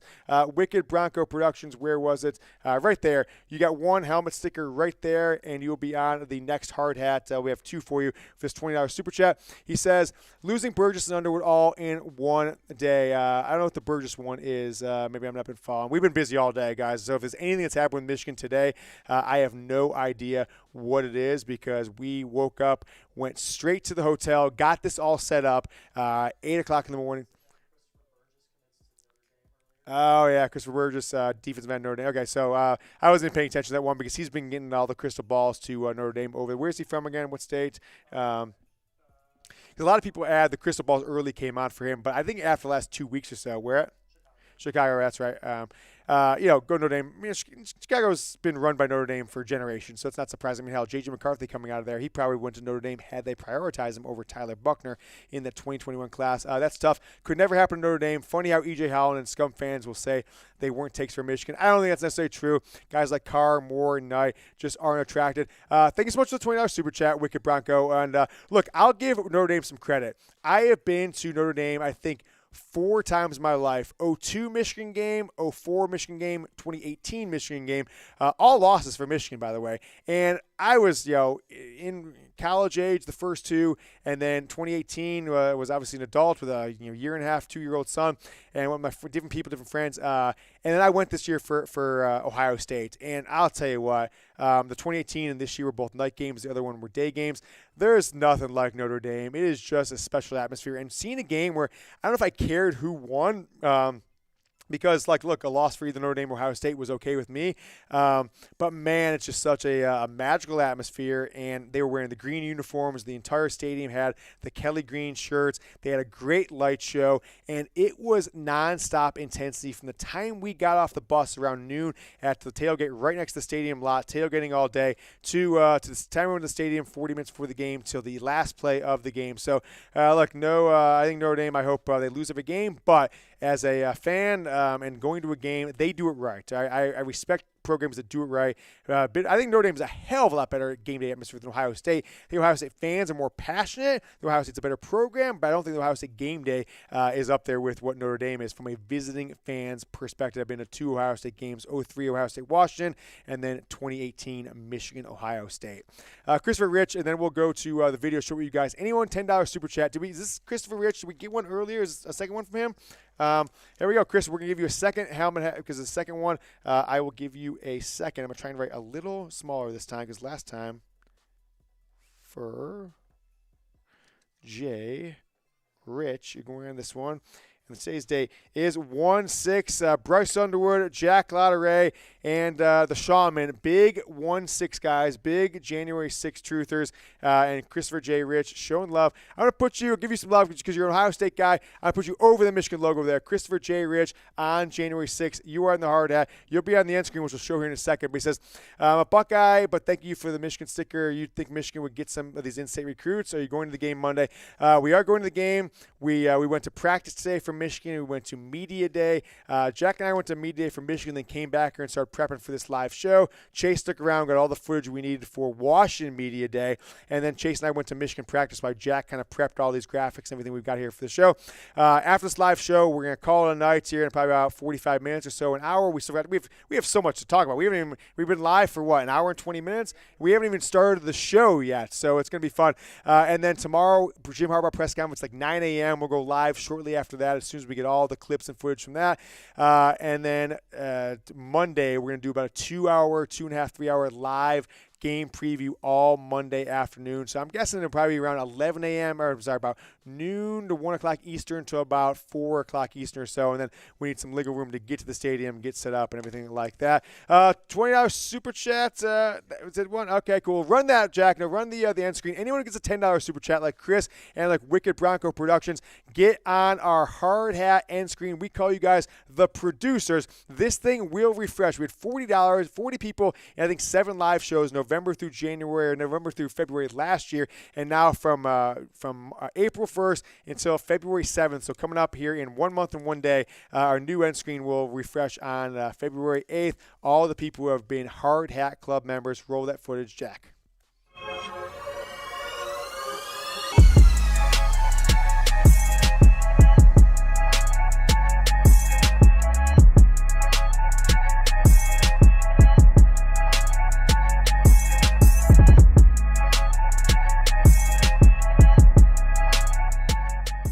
All right, and as we went there, another $20 super chat from Wicked Bronco Productions. Wicked Bronco, look, I appreciate the love you give and appreciate the love that you would donate.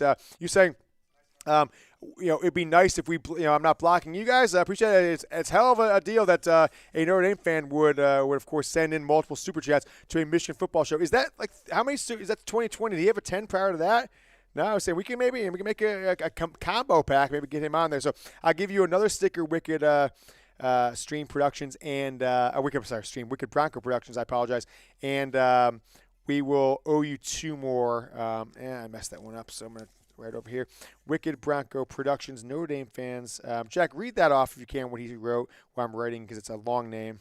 Wicked Bronco Productions says, I want to give you a shout out, James. Most opposed team streamers block opposing fans from chatting and take their super chat money without reading. USC streamers and OSU guys do that. Even as a Notre Dame fan, huge respect, my man. Hey, thank you. Appreciate that. What's that, Jace? Yes, America. Yeah, we're not crazy like that. Wicked, we got another one for you right there. Wicked Bronco. And I'll owe you 2 more. Oh, geez. Oh, gosh, that could have been disastrous. It's a good thing I chugged it. All right, let's bring on Chase Sr. here. Chase, I'll let you take the seat. Jack, who is we still got the 100 up there. I'm going to make sure we give a shout. The Lords of Shred. Chase said when we get a $100 super chat, he's going to go to the bar, and we can't bring beers with us. So these are like $8 a pop beers we're drinking here from the bar. So there he is. Type chug in the chat. Chase Sr., 49ers report, Eagles Now host, Michigan football fan for the week. He has got this Miller Lite, and he's taking it to the dome. Show the people, Chase, that empty beer can. Chase, quick before we let you off screen, give me a prediction, a final score prediction for the game, maybe a quick analysis.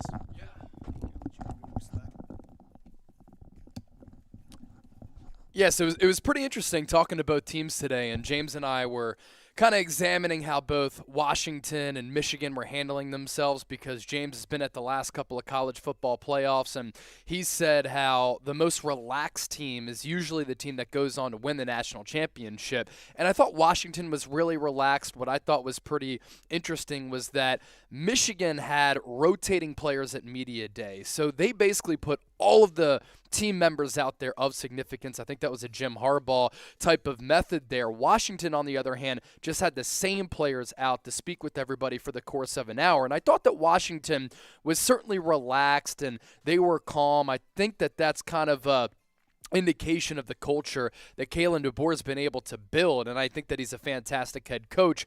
But Michigan was about that business, but they were happy, they were loose, and they seemed in control. And I really liked how they handled themselves, and all of the different players were able to carry themselves with a lot of confidence. So I think that this game is going to be close. I think it's going to be one of the better national championships that we've seen over the last couple of years, because we have seen some blowouts in recent memory. Why I give the edge to Michigan, and I'm really rooting for Jim Harbaugh to finally get that championship, because he's missed out on a Super Bowl. He's missed out on a natty, and for Michigan to win another national championship would be terrific for that program's history. I know this is the Michigan Football Report, but I'm from Pennsylvania. So why I give Michigan the slight edge, they've played against a similar team that you can compare to Washington in Ohio State. And Washington has a great wide receiver trio, and Michael Penix is really, really talented. But so too was that Ohio State team last year, and they've always had really good wide receiver talent. So this is nothing new to Michigan. And I think that Michigan can really win at the point of attack with the offensive line and the defensive line. And I think that can be the difference. If you can provide a pass rush and you can pressure Michael Penix Jr., and he doesn't have as much time to find some of those weapons downfield, because Rome Odunze is just ridiculous. He could be a top 10 pick. I think that could give the edge to Michigan, and that's why I like the Wolverines to win this football game. So I'm going Michigan, go blue all the way, and I think it would be quite the story for this program, given all the adversity that they've had to deal with all throughout this year, to finally get that title and say, suck it, NCAA. It didn't matter with the whole Connor Stallions controversy or situation. We went out there, and we won, and we proved to everybody we're the best team in college football. Go blue! Man, what a guest performance that was by Chase. I'm pumped up just listening to you talk, Chase. The orator himself. You guys see my chair as I'm trying to get my mic back on down my shirt. It's a standard issue Marriott Hotel conference room chair. We didn't do anything special. I'm with the people. Like I'm a hardworking guy. I'm not getting any fancy chair. I'm not flying in my luxurious leather chair in my normal office. I'm just a hard hat kind of guy. Give some shots here. Ashley Lawson is a hard hat member. Rick Harford, Matt Shook, Jacksonville Zoe, Jim Prindable. Today we got Drizzle, Jay Drizzle, Christopher J. Rich, Ace of Spades, 6407, Gregory Martin, John Blaze, who's probably traveling now. I think he's coming tomorrow. Bruce Guthrie, Stuart Yeager. How about this guy? We haven't seen him in a few weeks, Jack, a couple weeks.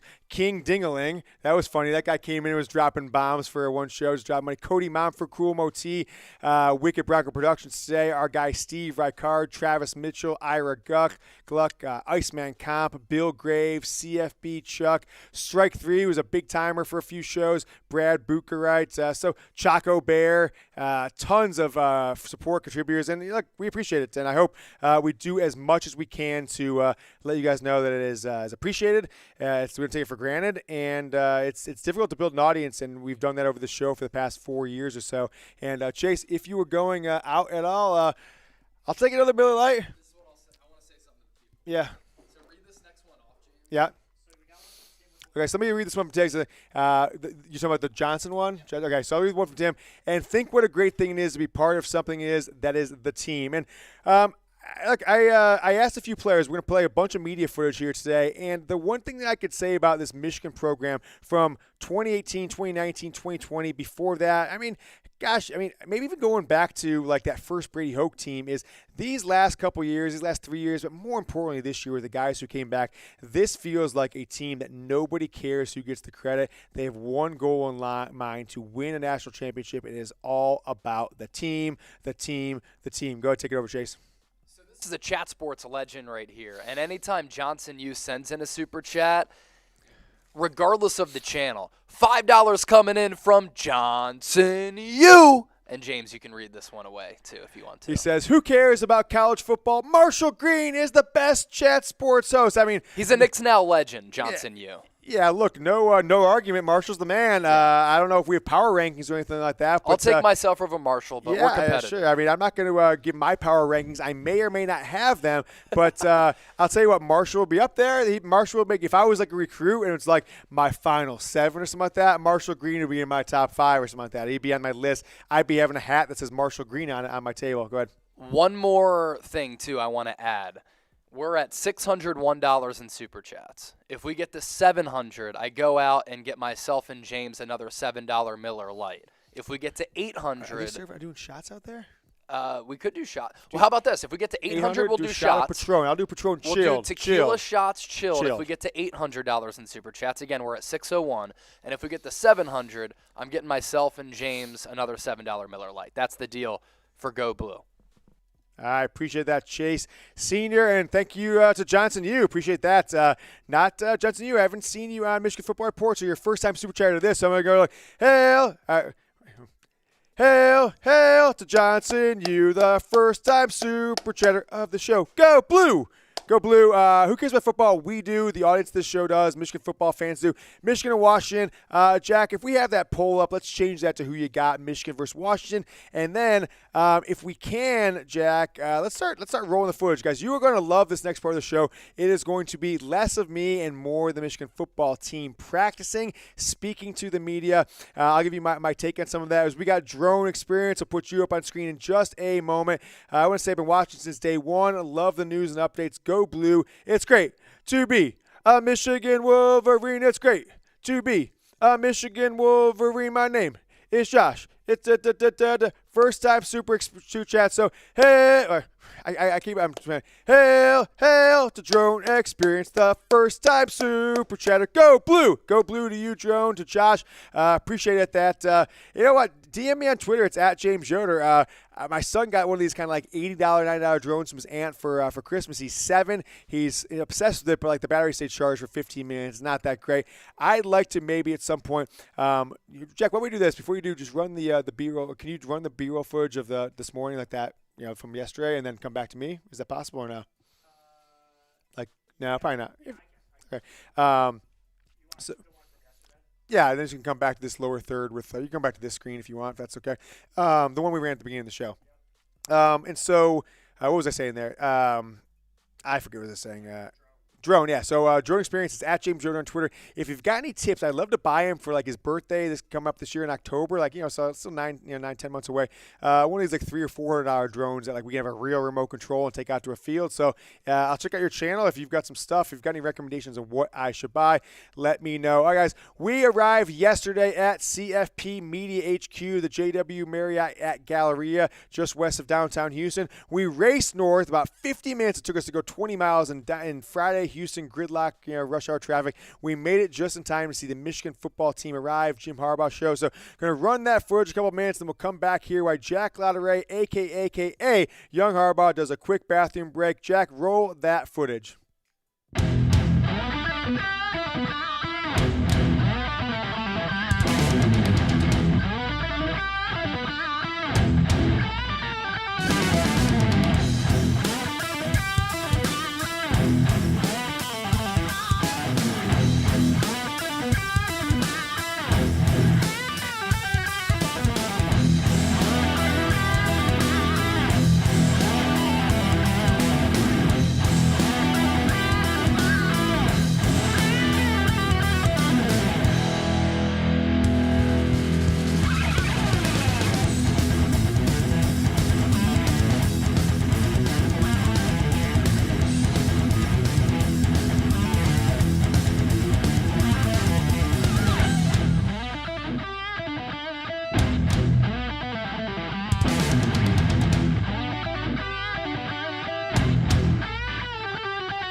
So how about that?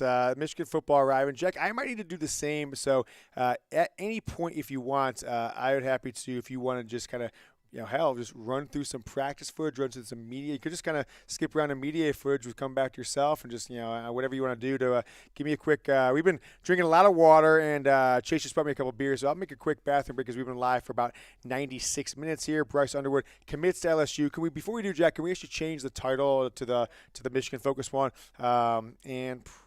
Yeah, go ahead. So I will. We're gonna show you a bunch of practice footage, guys, and we're also going to show you all the media day coverage. So I think you're gonna want to stick with us. Do it if you can. If you can, share this video, hit that little share icon, share it to your friends, your text message friends, share it to Twitter, share it to YouTube. We're live now, so make sure people know it's live now. If they want to see practice footage from Michigan today, we got to see it in about 20 minutes of practice, and then all the footage. Jim Harbaugh, Jesse Minter, Sharon Moore, Blake Corum, Donovan Edwards, J.J. McCarthy. We talked to Roman Wilson. Who else we talked to, Jake? Braden McGregor, Junior Colson, Will Johnson, Mike Sainristil. So it was a great day here at the Michigan, in Houston, Michigan Football Report. And then I'll come back and we're going to do a little more Michigan-Washington preview, talk some prediction here, and everything you need to know in and around this game. We'll be live again tomorrow, probably before the Lions game, so that's 1 o'clock Eastern. So we'll try and do a live show between, let's probably say 11:30 and 1 Eastern, which is our target for, so 10:30 our time, Jack. So we'll probably have to get most of it ready tonight, but I don't think it's going to be a ton different than the stuff we've already prepared for the show. So Jack's going to take over for a second, show you a bunch of practice footage, and I'm going to come back and give you some analysis on what the players said and what we saw behind the scenes at Michigan football practice. All right, everybody. Clap it up. Just clap it up. We're here at the Natty. We're excited. We're on Audio Avenue. Let's go. Get your predictions in the comments. M or W. Bryce Underwood, of course, is committed to LSU. All right. So we had a very jam-packed day. Went to media day. Caught Michigan, James and I did, and then Chase caught Washington's media day. So we're going to show some clips from that. We also have clips from practice as well that we're going to show. Let's find a good clip to start off on. I'm gonna look and see what we got here in the tank.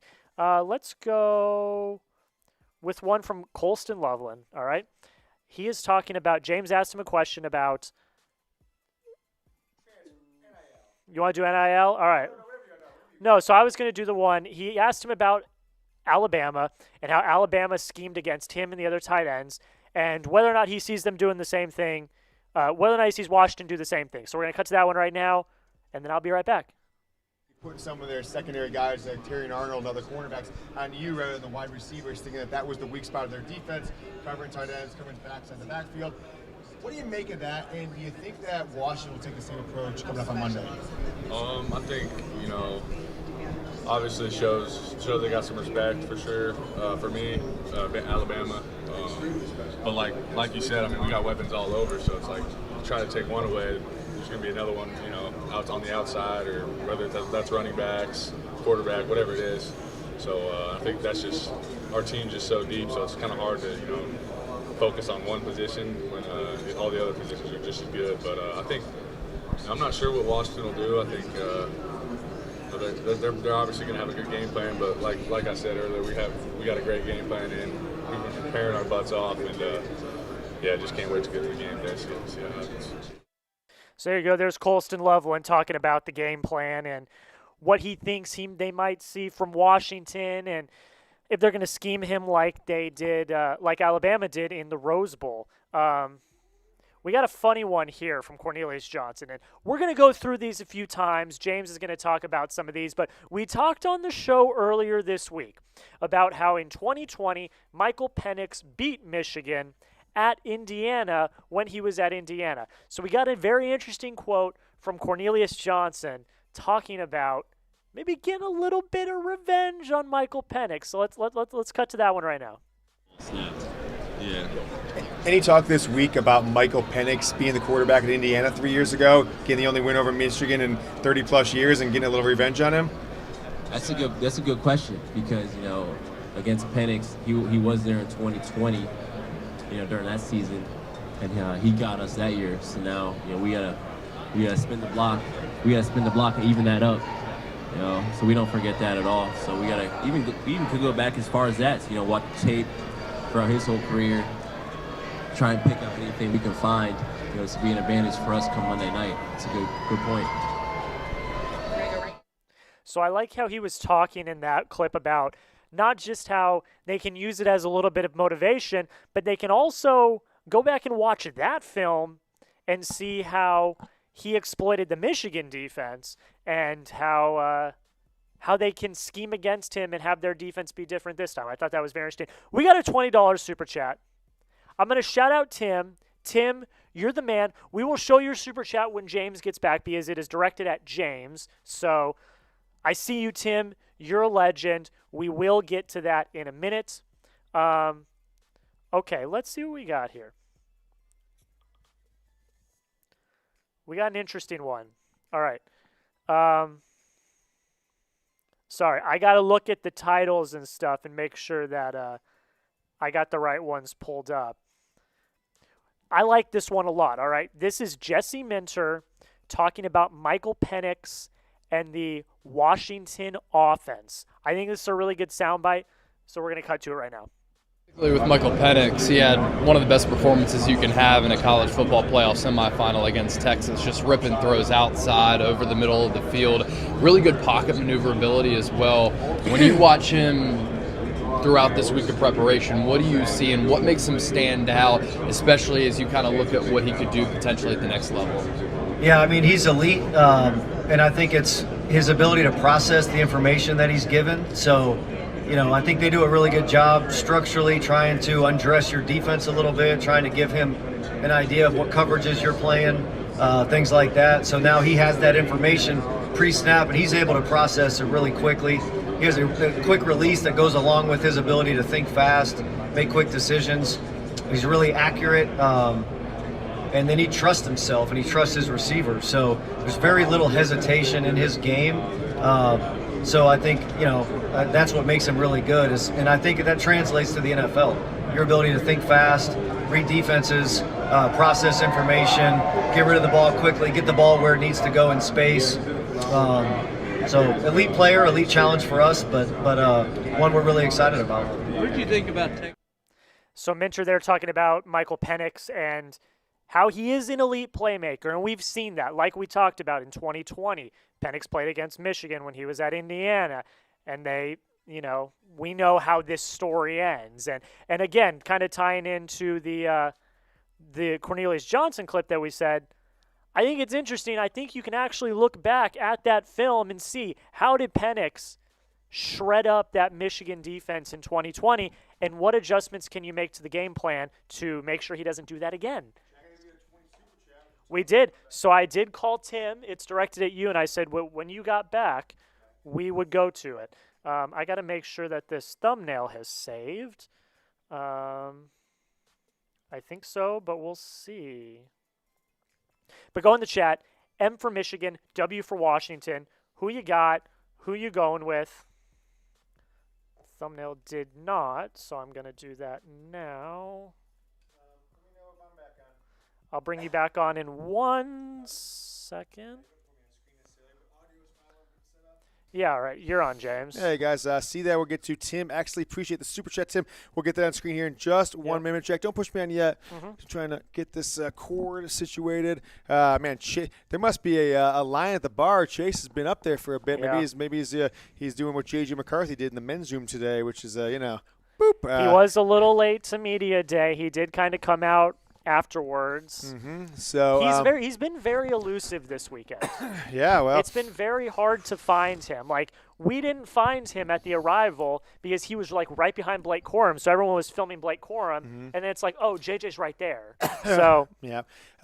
Funny story here is as we got a super chat from the team back at the NFL level. Hey, James, great job. I love the show. Get yourself an Irish car bomb on me. Hail. All right. I don't know. When Chase comes back, Chase is waiting in line. It's kind of the witching hour at the bar here at the JW Marriott Galleria of Houston, 10 minutes west of downtown media headquarters, about 10 minutes.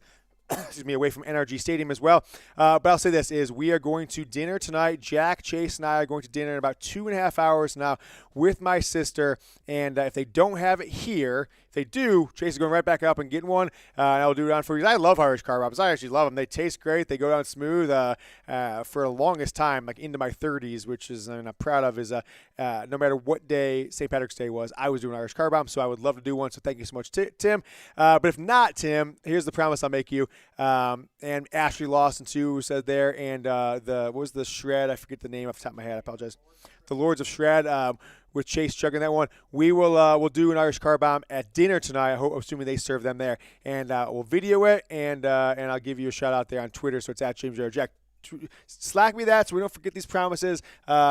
Irish car bomb at dinner for Tim Exley, and tweet it out kind of thing. So that is that. So appreciate the super chats, guys. $627 super chats. So we don't take that lightly, given that we didn't pre-market the show or schedule it. Went live, coincided with the Bryce Underwood commitment. He, of course, has committed to LSU. Let's get into our Michigan football media day recap. Jack, where do we leave off? Maybe show some practice. Maybe let's switch footage of some practice footage really quick here. So we've got a bunch of J.J. McCarthy practice footage. Jack, just tell me what we're going to look at and toss up on screen. You can keep me mic'd along with that audio, and I'll just kind of tell you what we were seeing when we were there at practice earlier this afternoon. Really not even that long ago. It was about 4 hours ago now. We were at Michigan football practice. We didn't stick around for the Washington one because we want to get back here to get this show prepped. Bryce Underwood commitment, LSU, whatever, and then make sure we bring you all this footage from Michigan Football Media Day and from practice. I think I took this clip so I can log. What's it titled? Yeah, so if you want to do a few consecutively or just the one, we've got a good string of some passing clips here. Yeah, just just keep my audio on. I'll kind of tell you what we were seeing here. So they were doing a lot of passes in practice today to tight ends, right? Again, we were there for 20 minutes. Maybe that's what they wanted the media to see, but they were running these short routes to tight ends, and you kind of see, I think I filmed this one, so I didn't get the long one, but the one quarterback was throwing short, one was long, and there's Alex Orji, who I think is, pretty clear from what we saw that he would be the backup quarterback, not just a wildcat one, and there was a drop there. I can't remember who that was. I think it was 17. I don't know who 17 off the top of my head is. But they did that here at practice today. A lot of short stuff to tight ends, as you see there. Alex Orji. Is it the same clip or is this another one? So, we didn't see any passes early to wide receivers, and then it was right before we left practice they started throwing a little to wide receivers. But it's pretty clear to me that JJ clearly, of course, is the starter, and then I think Alex Orji is the backup. Now, funny thing that I found out today that I think is probably being reported elsewhere, Davis Warren has been serving the guy who was a backup for a little bit last year, especially maybe even over Cade McNamara, but especially when Cade got hurt. Davis Warren has been the scout team quarterback trying to mimic the performance of Michael Penix. Obviously, Alex Orji did for Jalen Milroe of Alabama, but this week it has been Davis Warren trying to mimic what Washington will bring to the table.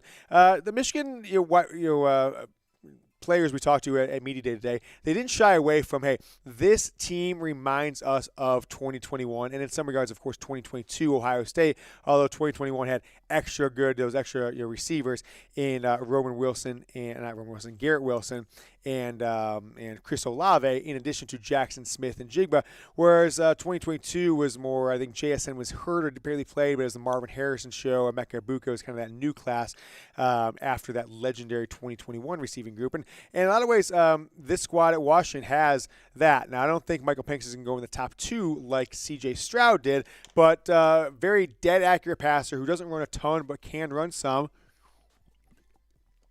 And then 3 NFL wide receivers, and some of them might be among the best in all of college football. And that is, Rome Odunze, who with his 85 catches this year and 1,600 yards and 15 touchdowns, something crazy like that.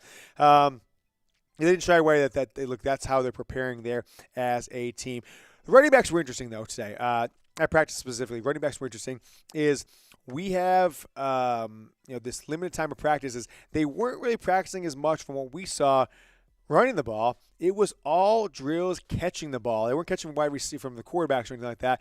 It was mostly just from the assistants, and not only the assistant coaches, but the staffers. They'll drop past there. catching passes, here's the Don. Expect him to be part of the passing game. These short little passes. Actually, that wasn't the Don. The second one was the Don, so I'm not sure who that first 7 was. It's pretty funny. Someone's wearing a 7 without a. I did notice that earlier today. They're doing a lot of these passes. And you'll see here Blake Corum coming up. I filmed this one myself. Just making a little move inside. And that's not nearly as hard of a rocket as the first one. Just, 5 steps, boom. Kalel Mullings, a one-hander right there. Then you've got who was that? That was a drop pass there. The Don's coming up here towards the end. I feel like every one of these guys, Kalel Mullings. There was more than one guy wearing 20 there, Jack, or am I just seeing things?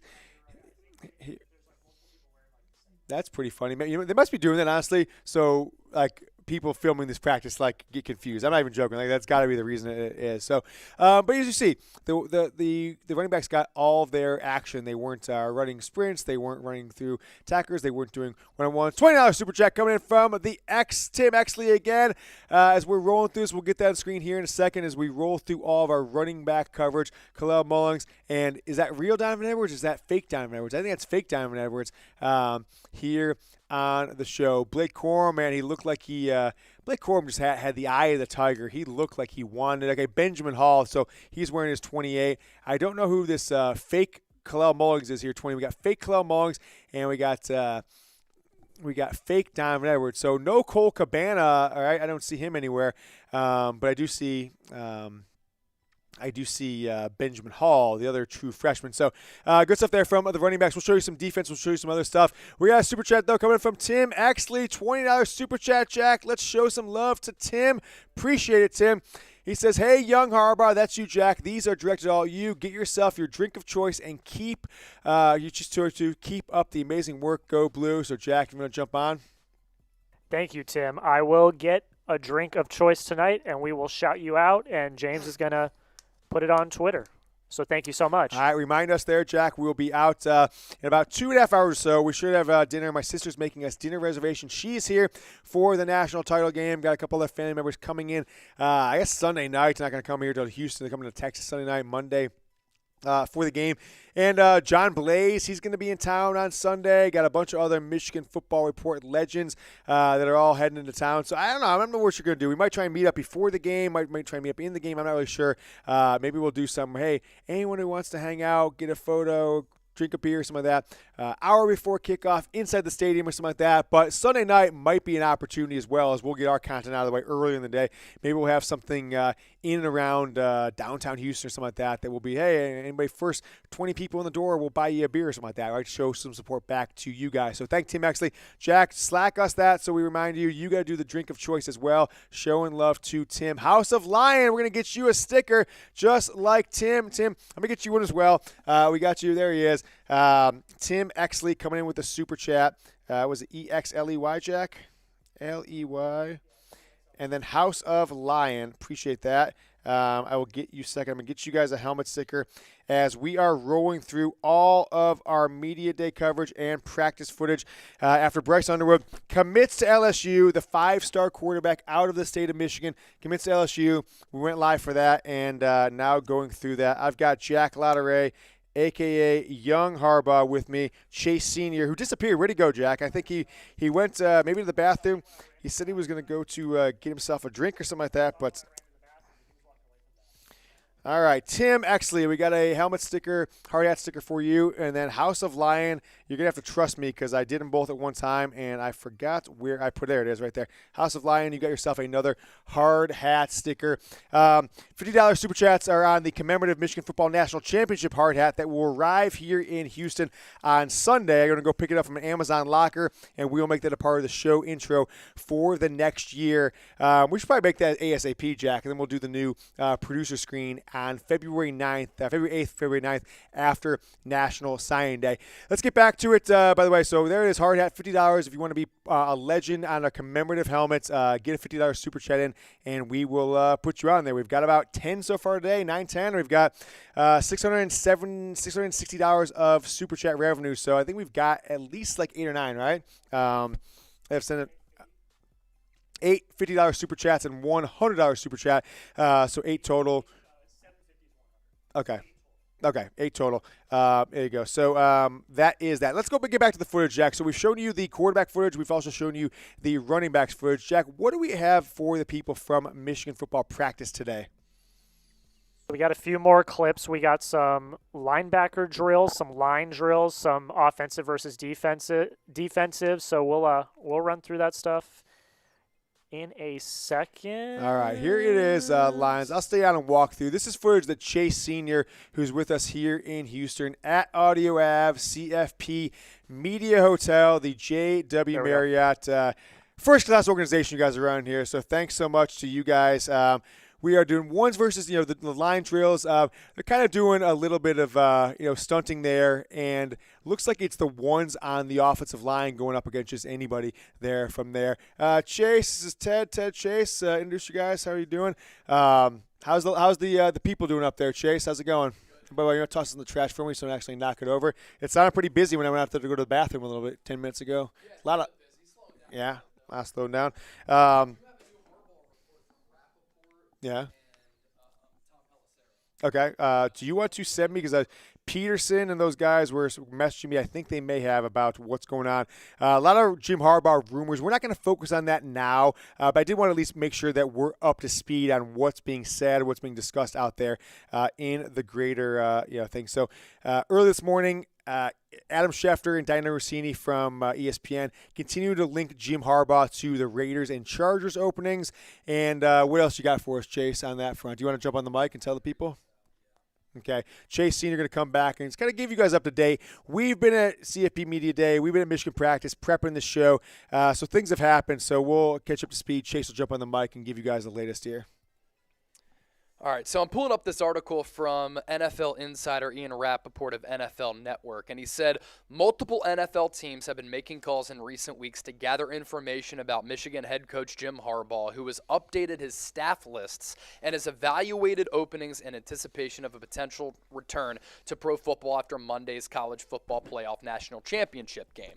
Harbaugh also recently retained agent Don Yee, as James has talked about here on the Michigan Football Report, who has represented high-profile NFL clients such as legendary quarterback Tom Brady and Broncos head coach Sean Payton. Another sign that Harbaugh remains interested in an NFL return after interviewing for jobs the past 2 years. The Chargers are believed to be among the teams at least considering speaking with Harbaugh, who turned 60 last month, and the Raiders might speak with him as well.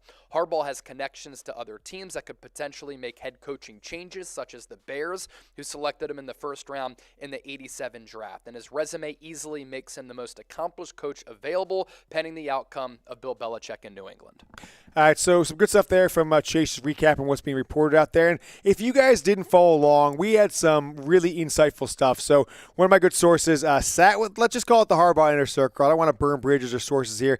Harbaugh Inner Circle at the hotel bar in Indianapolis, Michigan Team Hotel, after the Big Ten championship game. And I told you like 3 or 4 things that came out of that conversation. Number one being Jim Harbaugh is not going to talk to Michigan's AD and staff, et cetera, after Christmas Day. If there's no contract in place after Christmas Day, he's putting all those on hold until after the national title game, assuming at that time that Michigan made it, of course, which they have. So don't expect anything to pop today, tomorrow, Monday before the game. That's known.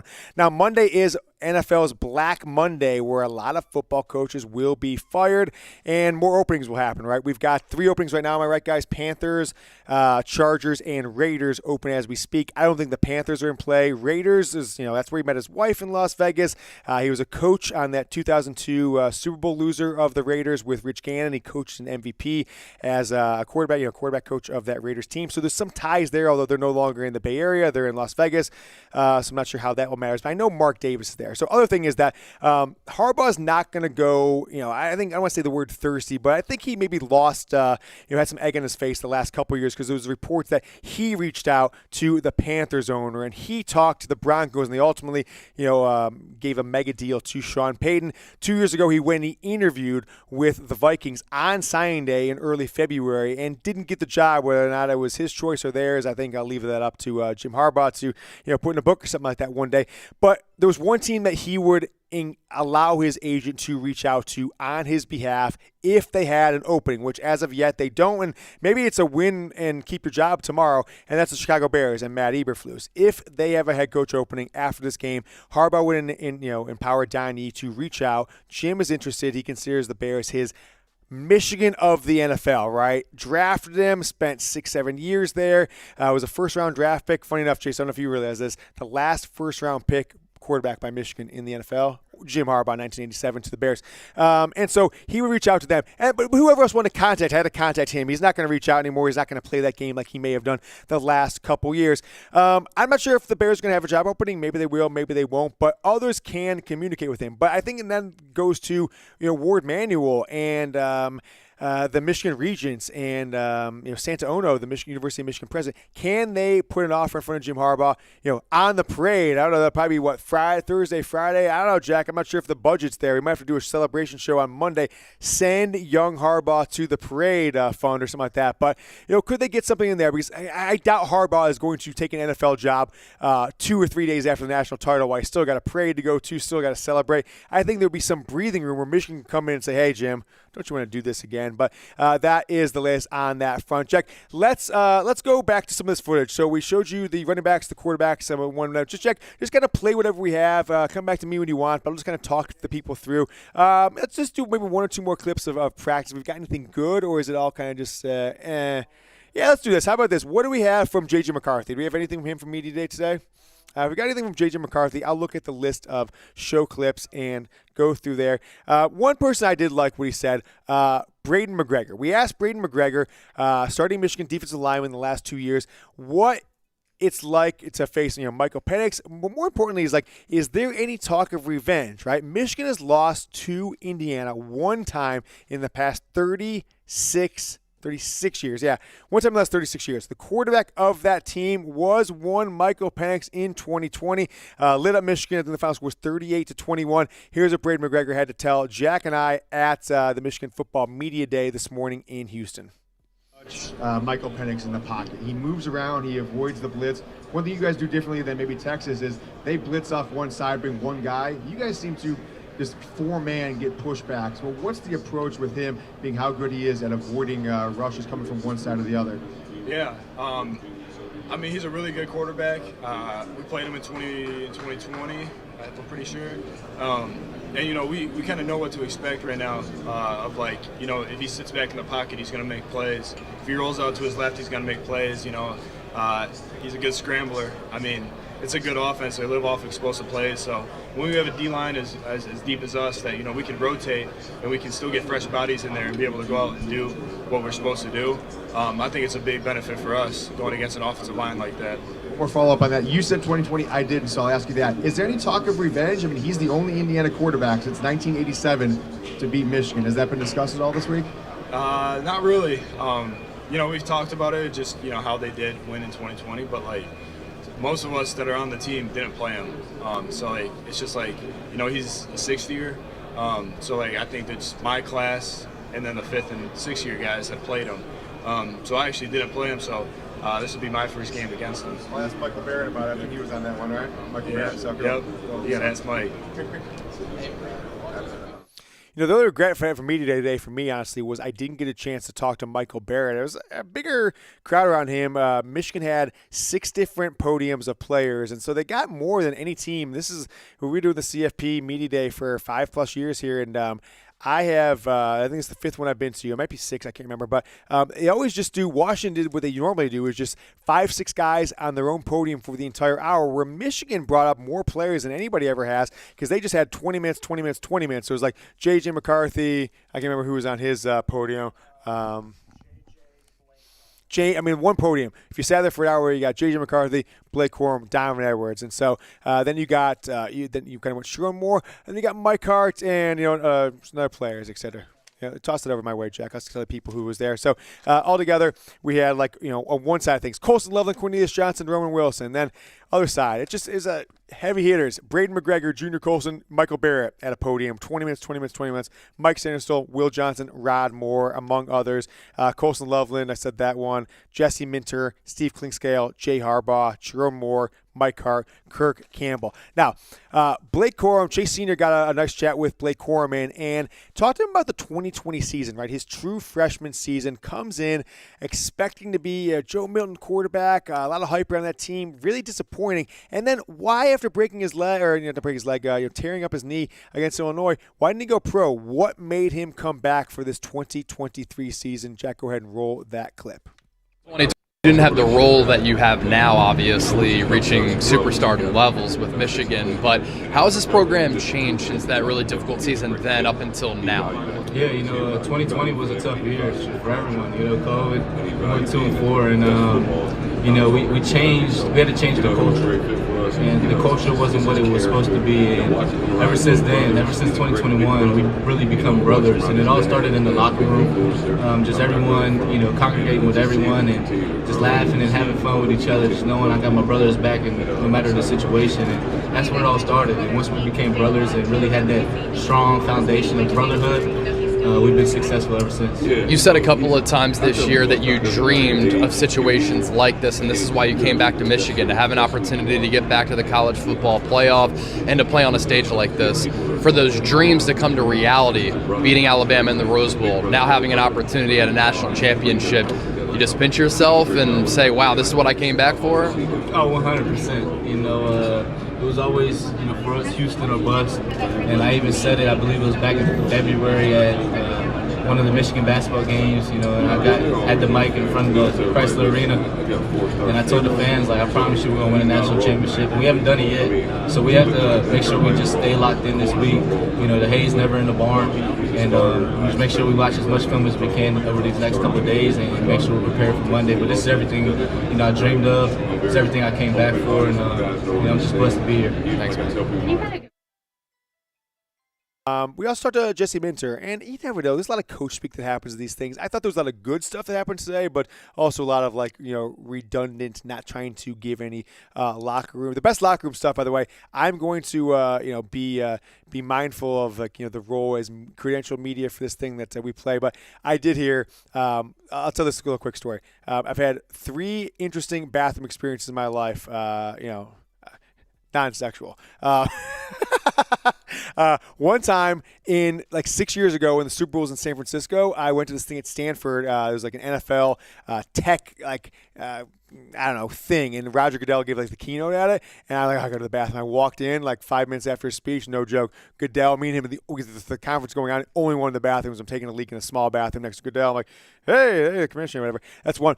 In Vegas, I went to the bathroom 2 stalls down from two down from Jerry Jones, and then today it was I walk in, media is about to start for Michigan. I'm like, I gotta go to the bathroom. I see the Michigan team walking in, so I told Jack, hey, get position. They're coming in.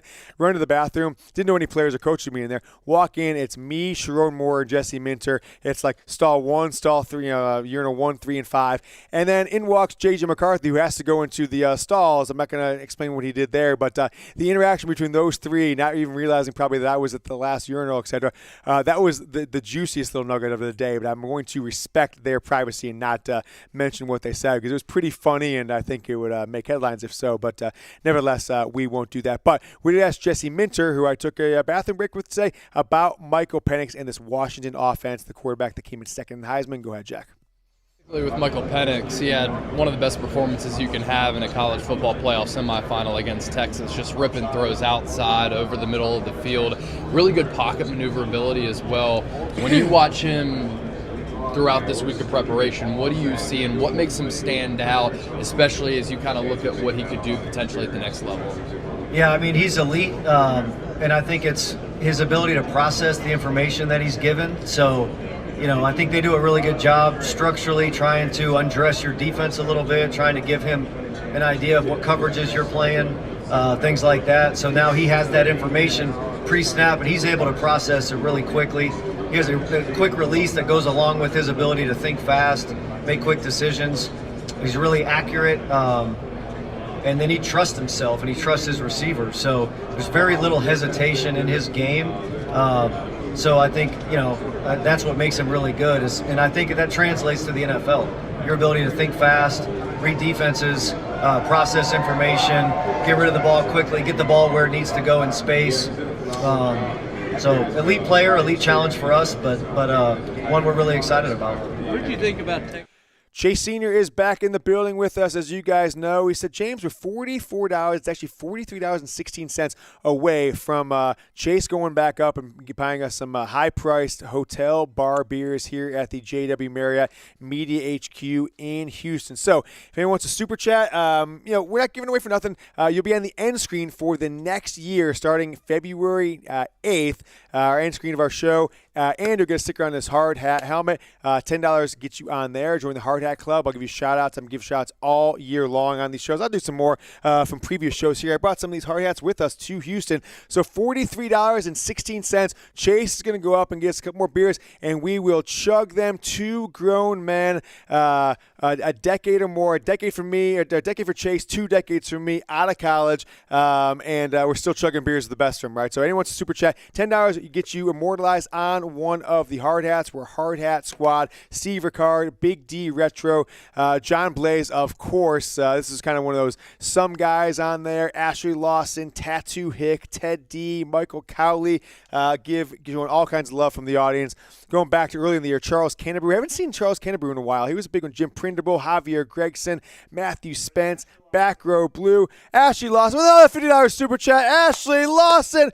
Boom! We are there, Ashley. Chase, go. Chase, why don't we just, because we're going to go live there, let's just mix it to the shots. Let's just do the Patron on ice. Ashley, we're going to accelerate that for you. We're going to, instead of beers, we said $800 beers, but we're only going to be live for about another 19 minutes or so, so we will accelerate that. Ashley Lawson, you've got yourself a spot on the commemorative sticker. You already had yourself one, and appreciate the additional $50 super chat. Ashley, I just got to tell you, we hadn't super chatted before about 2 months ago.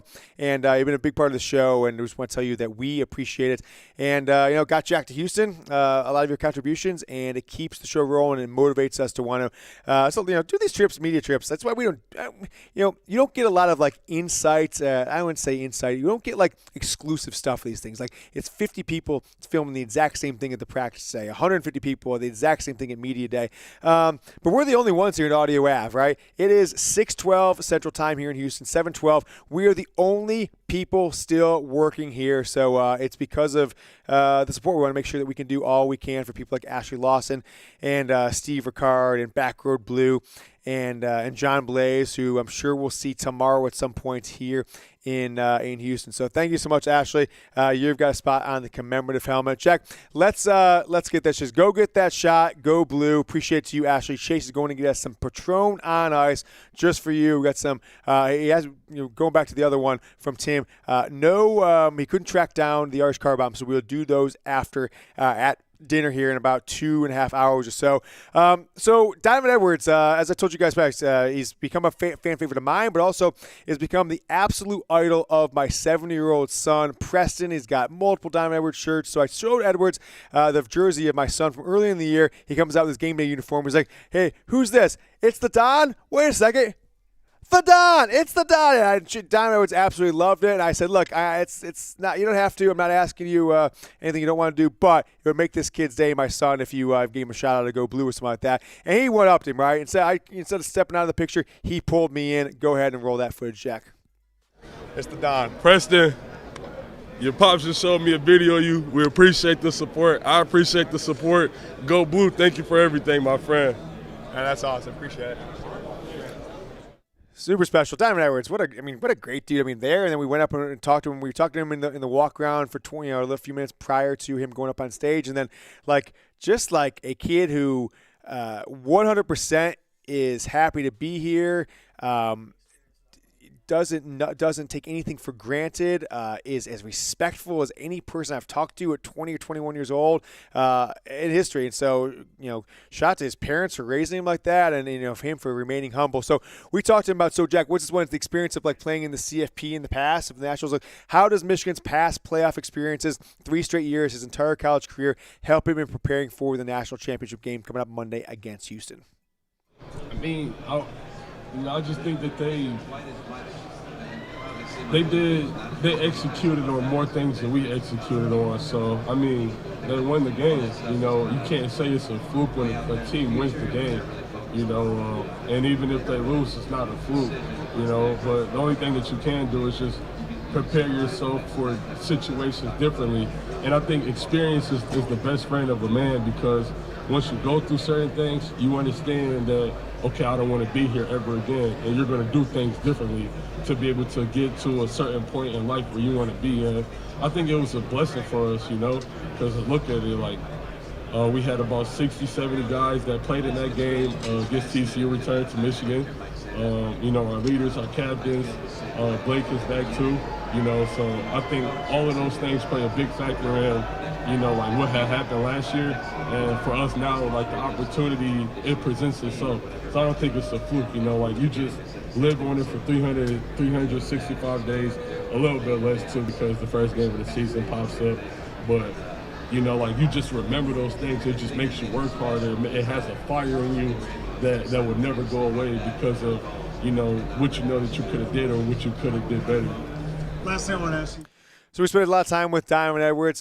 Jack, I like to skip it. We can go back to some of this other stuff, but I asked him, so I had a few conversations just, friends, family members over the last few days coming out of California after the Rose Bowl, just like how special this game is and how, this is just means so much to so many people across the Michigan football fandom, Michigan alumni, people in the state of Michigan, Donovan Edwards being from Michigan, and kind of, sat there and rapped with family members and watched every Michigan football game for 50 years or so. And we kind of like, what are the most legendary plays, the most memorable, the most iconic plays in Michigan football history? And we came up with a three consensus, right? It was the three consensus in no particular order are Charles Woodson interception against Charles Woodson punt return against Ohio State, Desmond Howard punt return against Ohio State, posed for the Heisman 97, 91, and then Donovan Edwards either 75 yards or 85 yards. I asked him, I said 75 yards, and he corrected me, right? He's like, you 75 yards or 85 yards. I'm like, look, the combo might be better than those other two, and just like how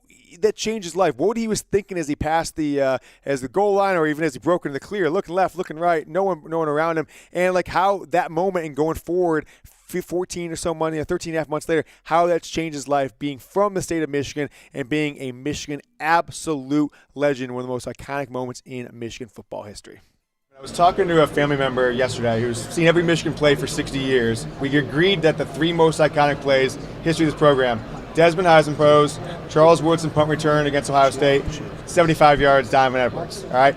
Growing up in Michigan, right? 75, and then 85 might be number 4, right? So that moment, it maybe eclipses those two. So you run, you take off, gets past Ransom. I'm sure you heard that clip 1,000 times. As you're kind of looking back, it's kind of funny, like you look back like no one's around me, and then you go again and do it twice. Growing up in the state of Michigan, you looked at Ohio State as a recruit. You make the two plays that beat them in a game to break a 20-year streak in Columbus. What goes through your mind literally the moment you cross the goal line, and then a day later, how did your life change after those runs? I'll just be honest, like, I'm not thinking about it in that certain point, like what my legacy could be after that game. But it's more, I'm thinking about winning the game, right?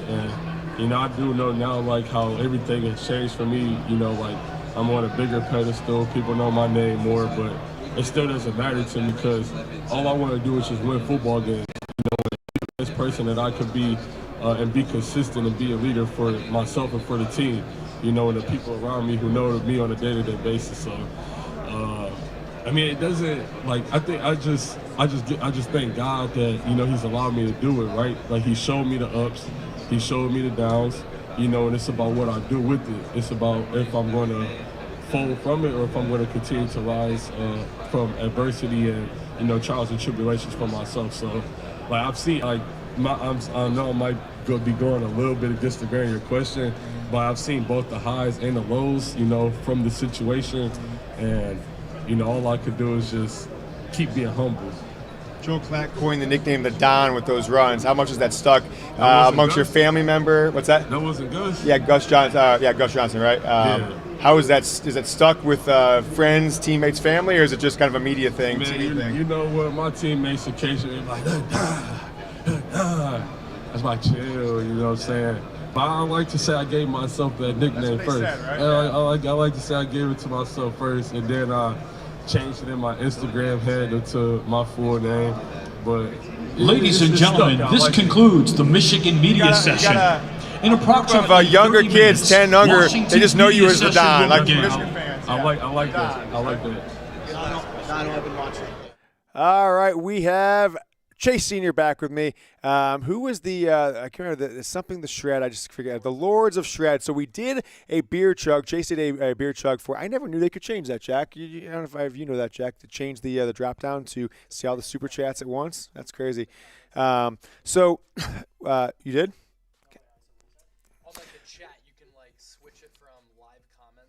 So you could see all the supers at once. I never knew that. Just show them that. So we got $50 super chat check coming from Ashley. We were going to do the beer chug, but since we're only going to go live for another about 10 or 15 minutes, we thought we'd accelerate it, we'd push forward, and do this here shot. Chase just went and got him. That's as Patron, Chase? Patron, okay. Patron's is my favorite. I just like the taste better than any other thing. So let's do this bad boy.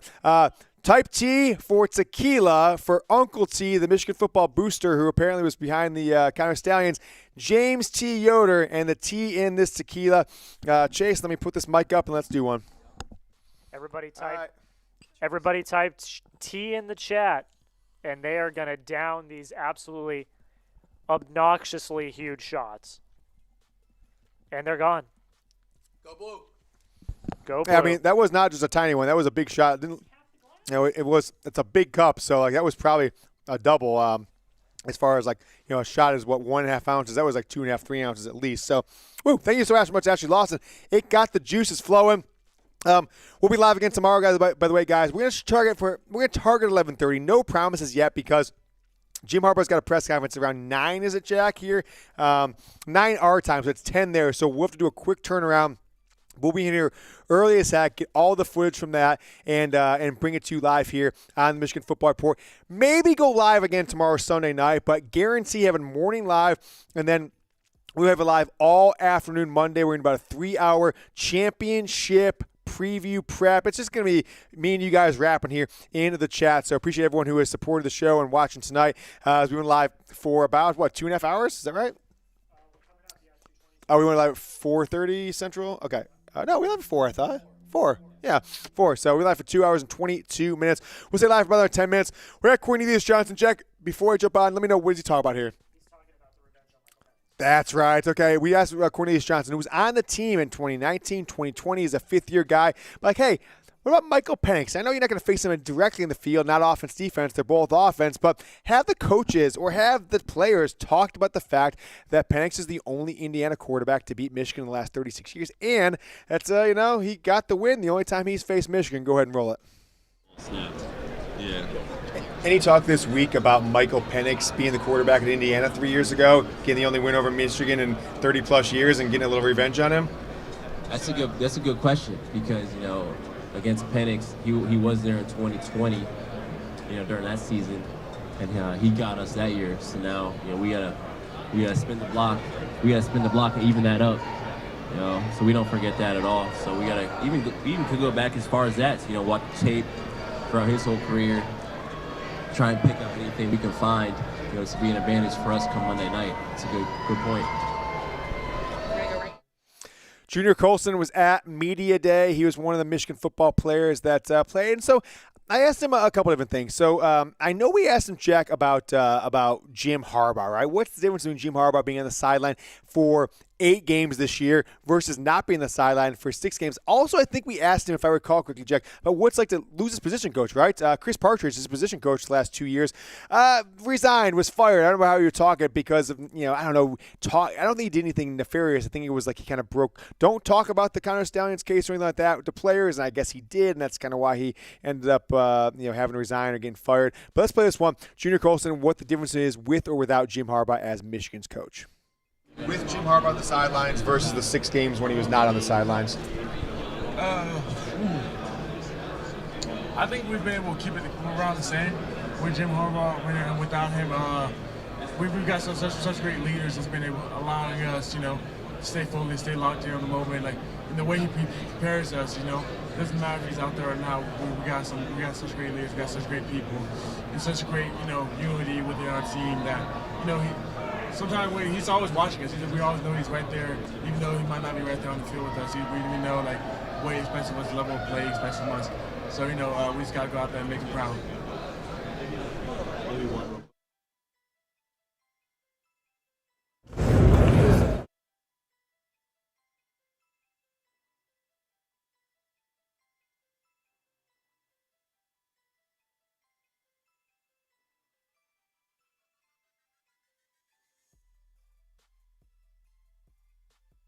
And what was the allure of this Michigan football program?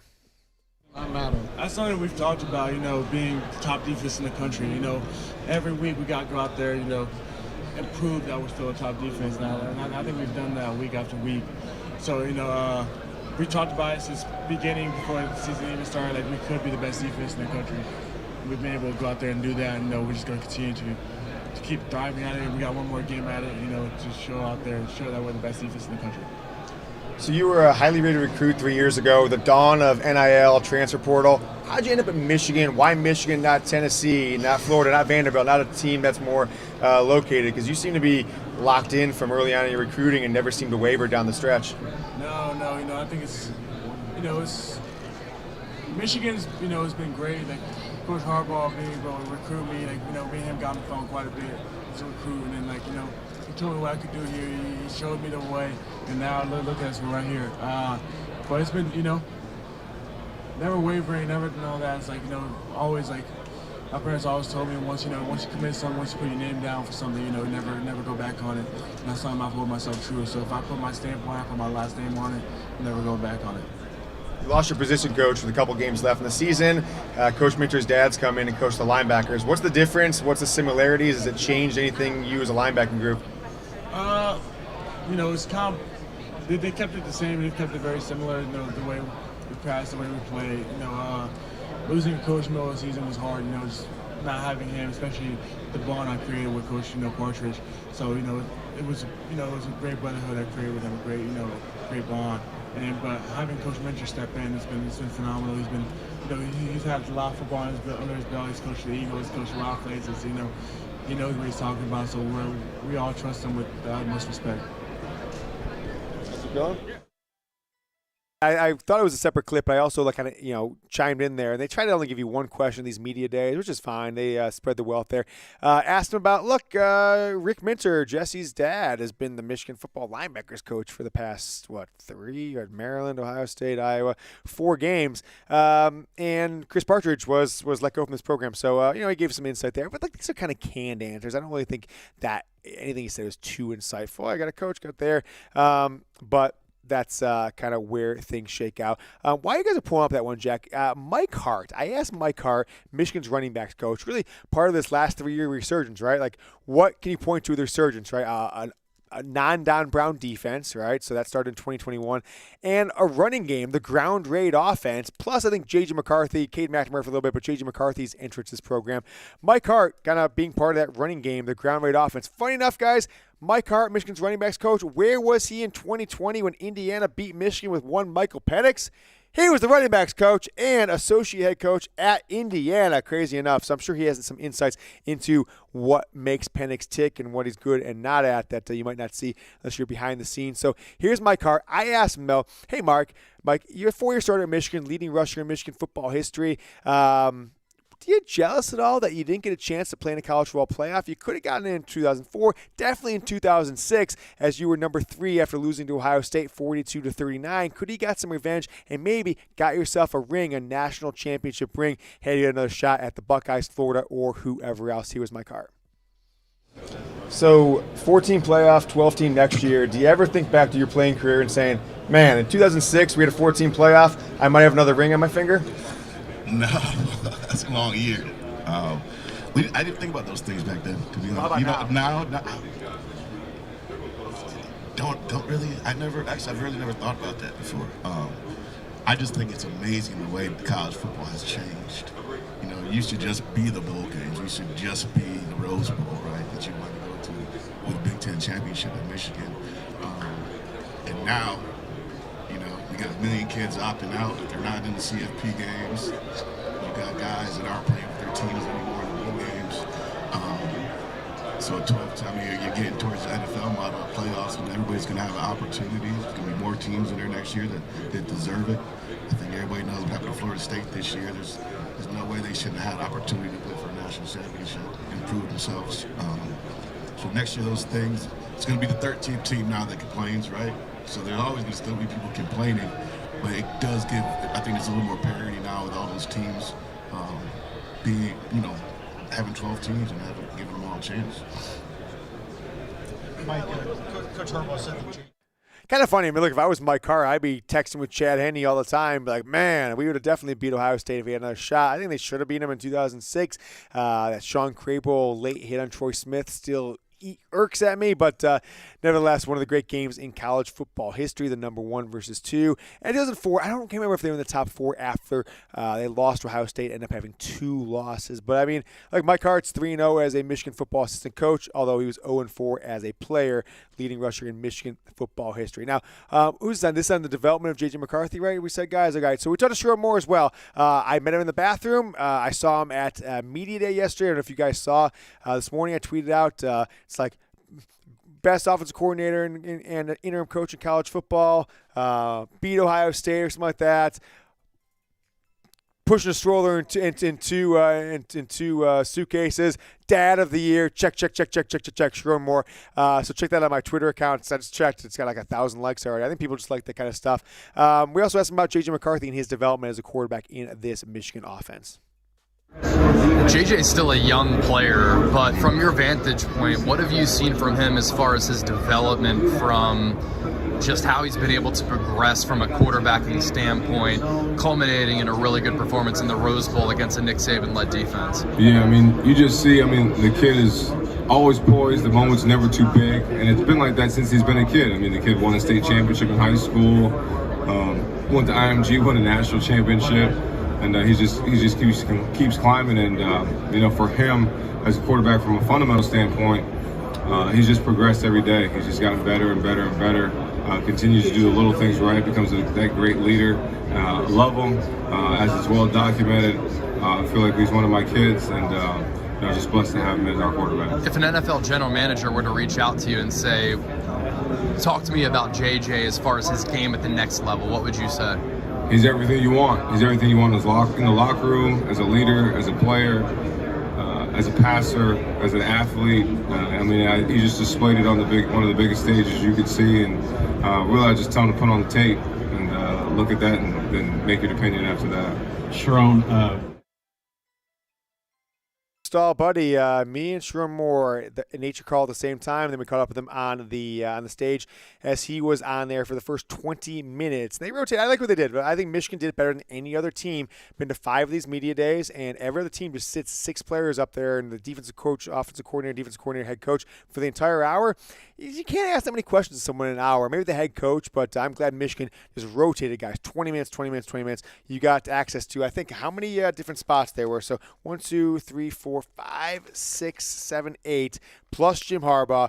Michigan gave access to 25 different people over the course of that hour versus, for Washington, they only had 8 players total. Right? It was 3 coaches, then 5 players, I think it was. So shout out to them. So talk to Mike Sainristil, and I asked a bunch of different questions, and we'll keep showing these videos. We've got a ton more of them to show you on tomorrow's show and Monday from Media Day today. But we asked Mike Sainristil, who was on offense. You guys remember, Mike Sainristil was a big-time contributor on offense in that game in 2021 when they beat Ohio State, but now he's on defense the last 2 years. I think he solidified himself as one of the top 10 players on defense in Michigan football history. Is this 2023 Washington team that Michigan's got to beat to win the national championship, is it the same mindset from Michigan's defensive perspective going up against them as it was as Michigan broke through and got the win against the all-star studded passing game of Ohio State in 2021? Here's Mike Sainristil. The general media consensus is that this Washington team resembles 2021 Ohio State, right? Michigan's defense built to stop that. Has that been discussed, and has that film been looked at in this week leading up to this game? Yeah, we've talked about the fact that, they're very similar to that 21 Ohio State team in the sense they have a very good quarterback, a very good receiving core. Running back, or the run game is not as, I wouldn't say is as similar as to what that Ohio State run game was. But, they definitely have a good running back as well. Like I said, it's just going to come down to us, doing the things that we do and just executing at a very high level. Mike. That is Mike Sainristil. I mean, look, he was fairly measured, didn't really get too high, too low, didn't get too excited about any of the questions. We stood and listened to him for 10, 12 minutes. But, he gave the answer he gave. He was very measured, very well dressed. You see that chain he had on? He had a big mic and an MS there. It looked like if it was real, probably like a $80,000 chain. But we also talked to some Washington players. Chase Senior was out at the Washington Media Day. We didn't stick around for it. Want to come back and prep this show. But Michael Penix Jr., we said runner-up, right? I think he was second place at the Heisman Trophy. We talked to him about a few things, but most importantly, I thought was, hey, look, did you watch the Rose Bowl? Did you go back to watch that film? How about that Michigan defensive line? Now, 6 blitzes by Michigan in the first half, 5 sacks on those 6 blitzes, and then continued the onslaught in the second half. Here's what he said about Michigan's defensive line performance. Offensive line against their defensive front? Yeah, I'm very interested to see. I feel like Michigan's defense, they definitely presented a lot of problems for Alabama, and I feel like they caused a little bit of confusion with their protection calls and stuff like that. I saw they have guys that can win in the pass rush for sure, one-on-one matchups and stuff like that, but I feel like watching film, most of the sacks and stuff came from, just bad communication by the offensive line and the quarterback, whoever makes the protection calls and stuff like that. So for us, all week, it's like, making sure that I get the guys in the right protection call, because obviously we got Joe Moore award winners, in front of me, and, as long as I get those guys to the right people, blocking the right people, I feel like we'll be great. And there is Michael Penix Jr., probably the best quarterback in Indiana this century, maybe since what's his name? What's the guy? Slash. He went to the I'm forgetting his name. Went to the Steelers for a while. Antoine Randall in like 2002, 2003. Kate Sutfeld. Yeah, he was pretty decent. No, Nate Sutfeld. Sorry, Cade Sutfeld. Nate Sutfeld was.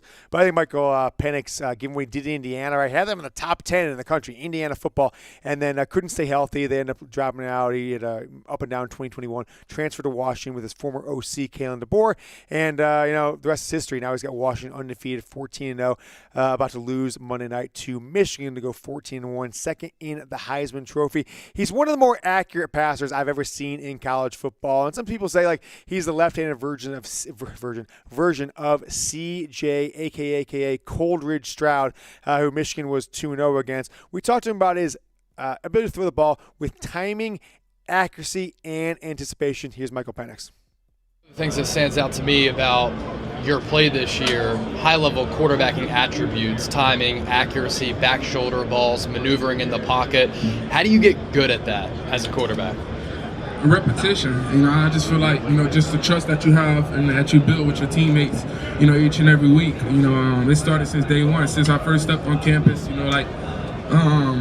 was my first day there, and the guys are hitting me up like, hey, can we get a throwing session in tomorrow, which was my second day, and I'm like, yeah, let's go. So, it's just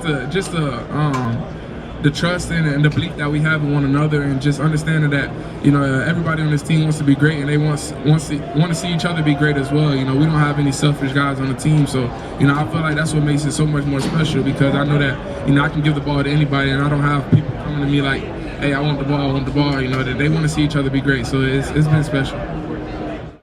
Make sure you guys are following me on Twitter, guys. We have put a ton of content on Twitter. We'll continue. We're going to get back to our Airbnb. By the way, we got a sick pad. All right, I was pretty impressed.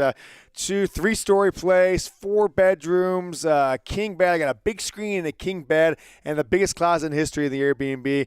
Awesome kitchen, awesome living room, etc. So shout out to our host, whoever the hell he is. Just like 5 minutes away from here at the Media Hotel. My sister had enough room for her to stay with us. Brett will join us on Sunday. He'll be here tomorrow morning, funny enough, probably by the time we go live here on the Michigan Football Report. So follow me on Twitter. It's at James Yoder. Let me put it one more time in the chat, Jack, before we change it. At James Yoder on Twitter. Give me a follow there.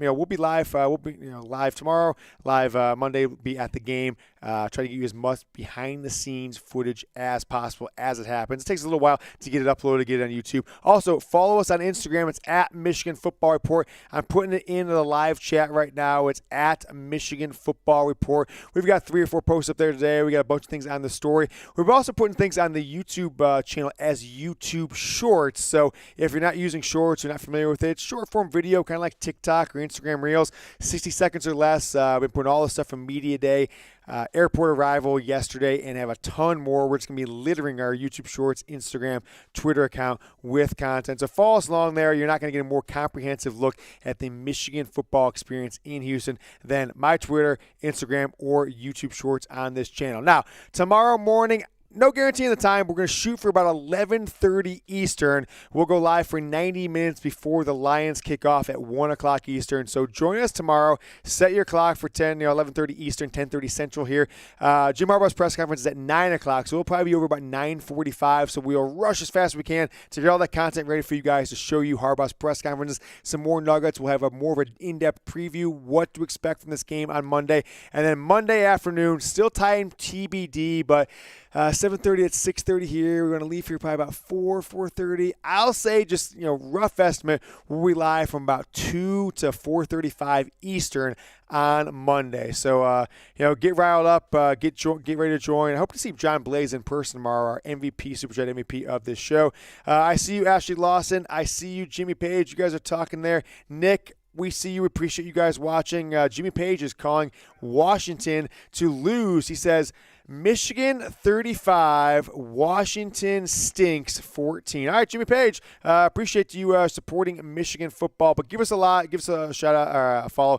Instagram, I'll put the link one more time in the live chat, and then Twitter. And then just remember, we're live on Sunday morning, target 11:30 Eastern. No promises, though. Depends on how long this Jim Harbaugh press conference lasts. And then around 2 o'clock, I'll announce on my Twitter account when we finalize the time, 2 o'clock Eastern on Monday for 2 to 3 hour official Michigan football report, game day preview, and ideally celebration. And look, if there is usable Wi-Fi at NRG Stadium, the moment the game ends, I'm pressing play live, and Jack and I and Chase and Brett, we're just going to jump up and down for about 20 minutes straight on YouTube Live. I mean, that's the experience it's going to be, so hope you guys join us for that. And Jack, I think you said you're going to bring your little gimlet thing. We're going to film some footage inside the stadium as well, right? That's the plan. We're gonna have some good stuff for all the Michigan fans next week as well. We'll put that on Twitter, Instagram, and on YouTube Shorts for young Harbaugh, Jack Latteray, for my sister Carla, who was obsessed with Jack last night. Jack, she wasn't married. That could have been a sup. Could have been a sup, Jack. Could have been a sup. And Chase Sr., 49ers Report, Eagles Now host, College Football Now contributor, and Michigan football superfan for this weekend. I am your host, James Yoder, live from Media HQ Audio Ave at the JW Marriott Galleria in Houston. The Michigan Football Report by Chat Sports. I appreciate everyone who has joined us for the last 2 hours and 42 minutes. I will see you guys in the morning. Go Blue.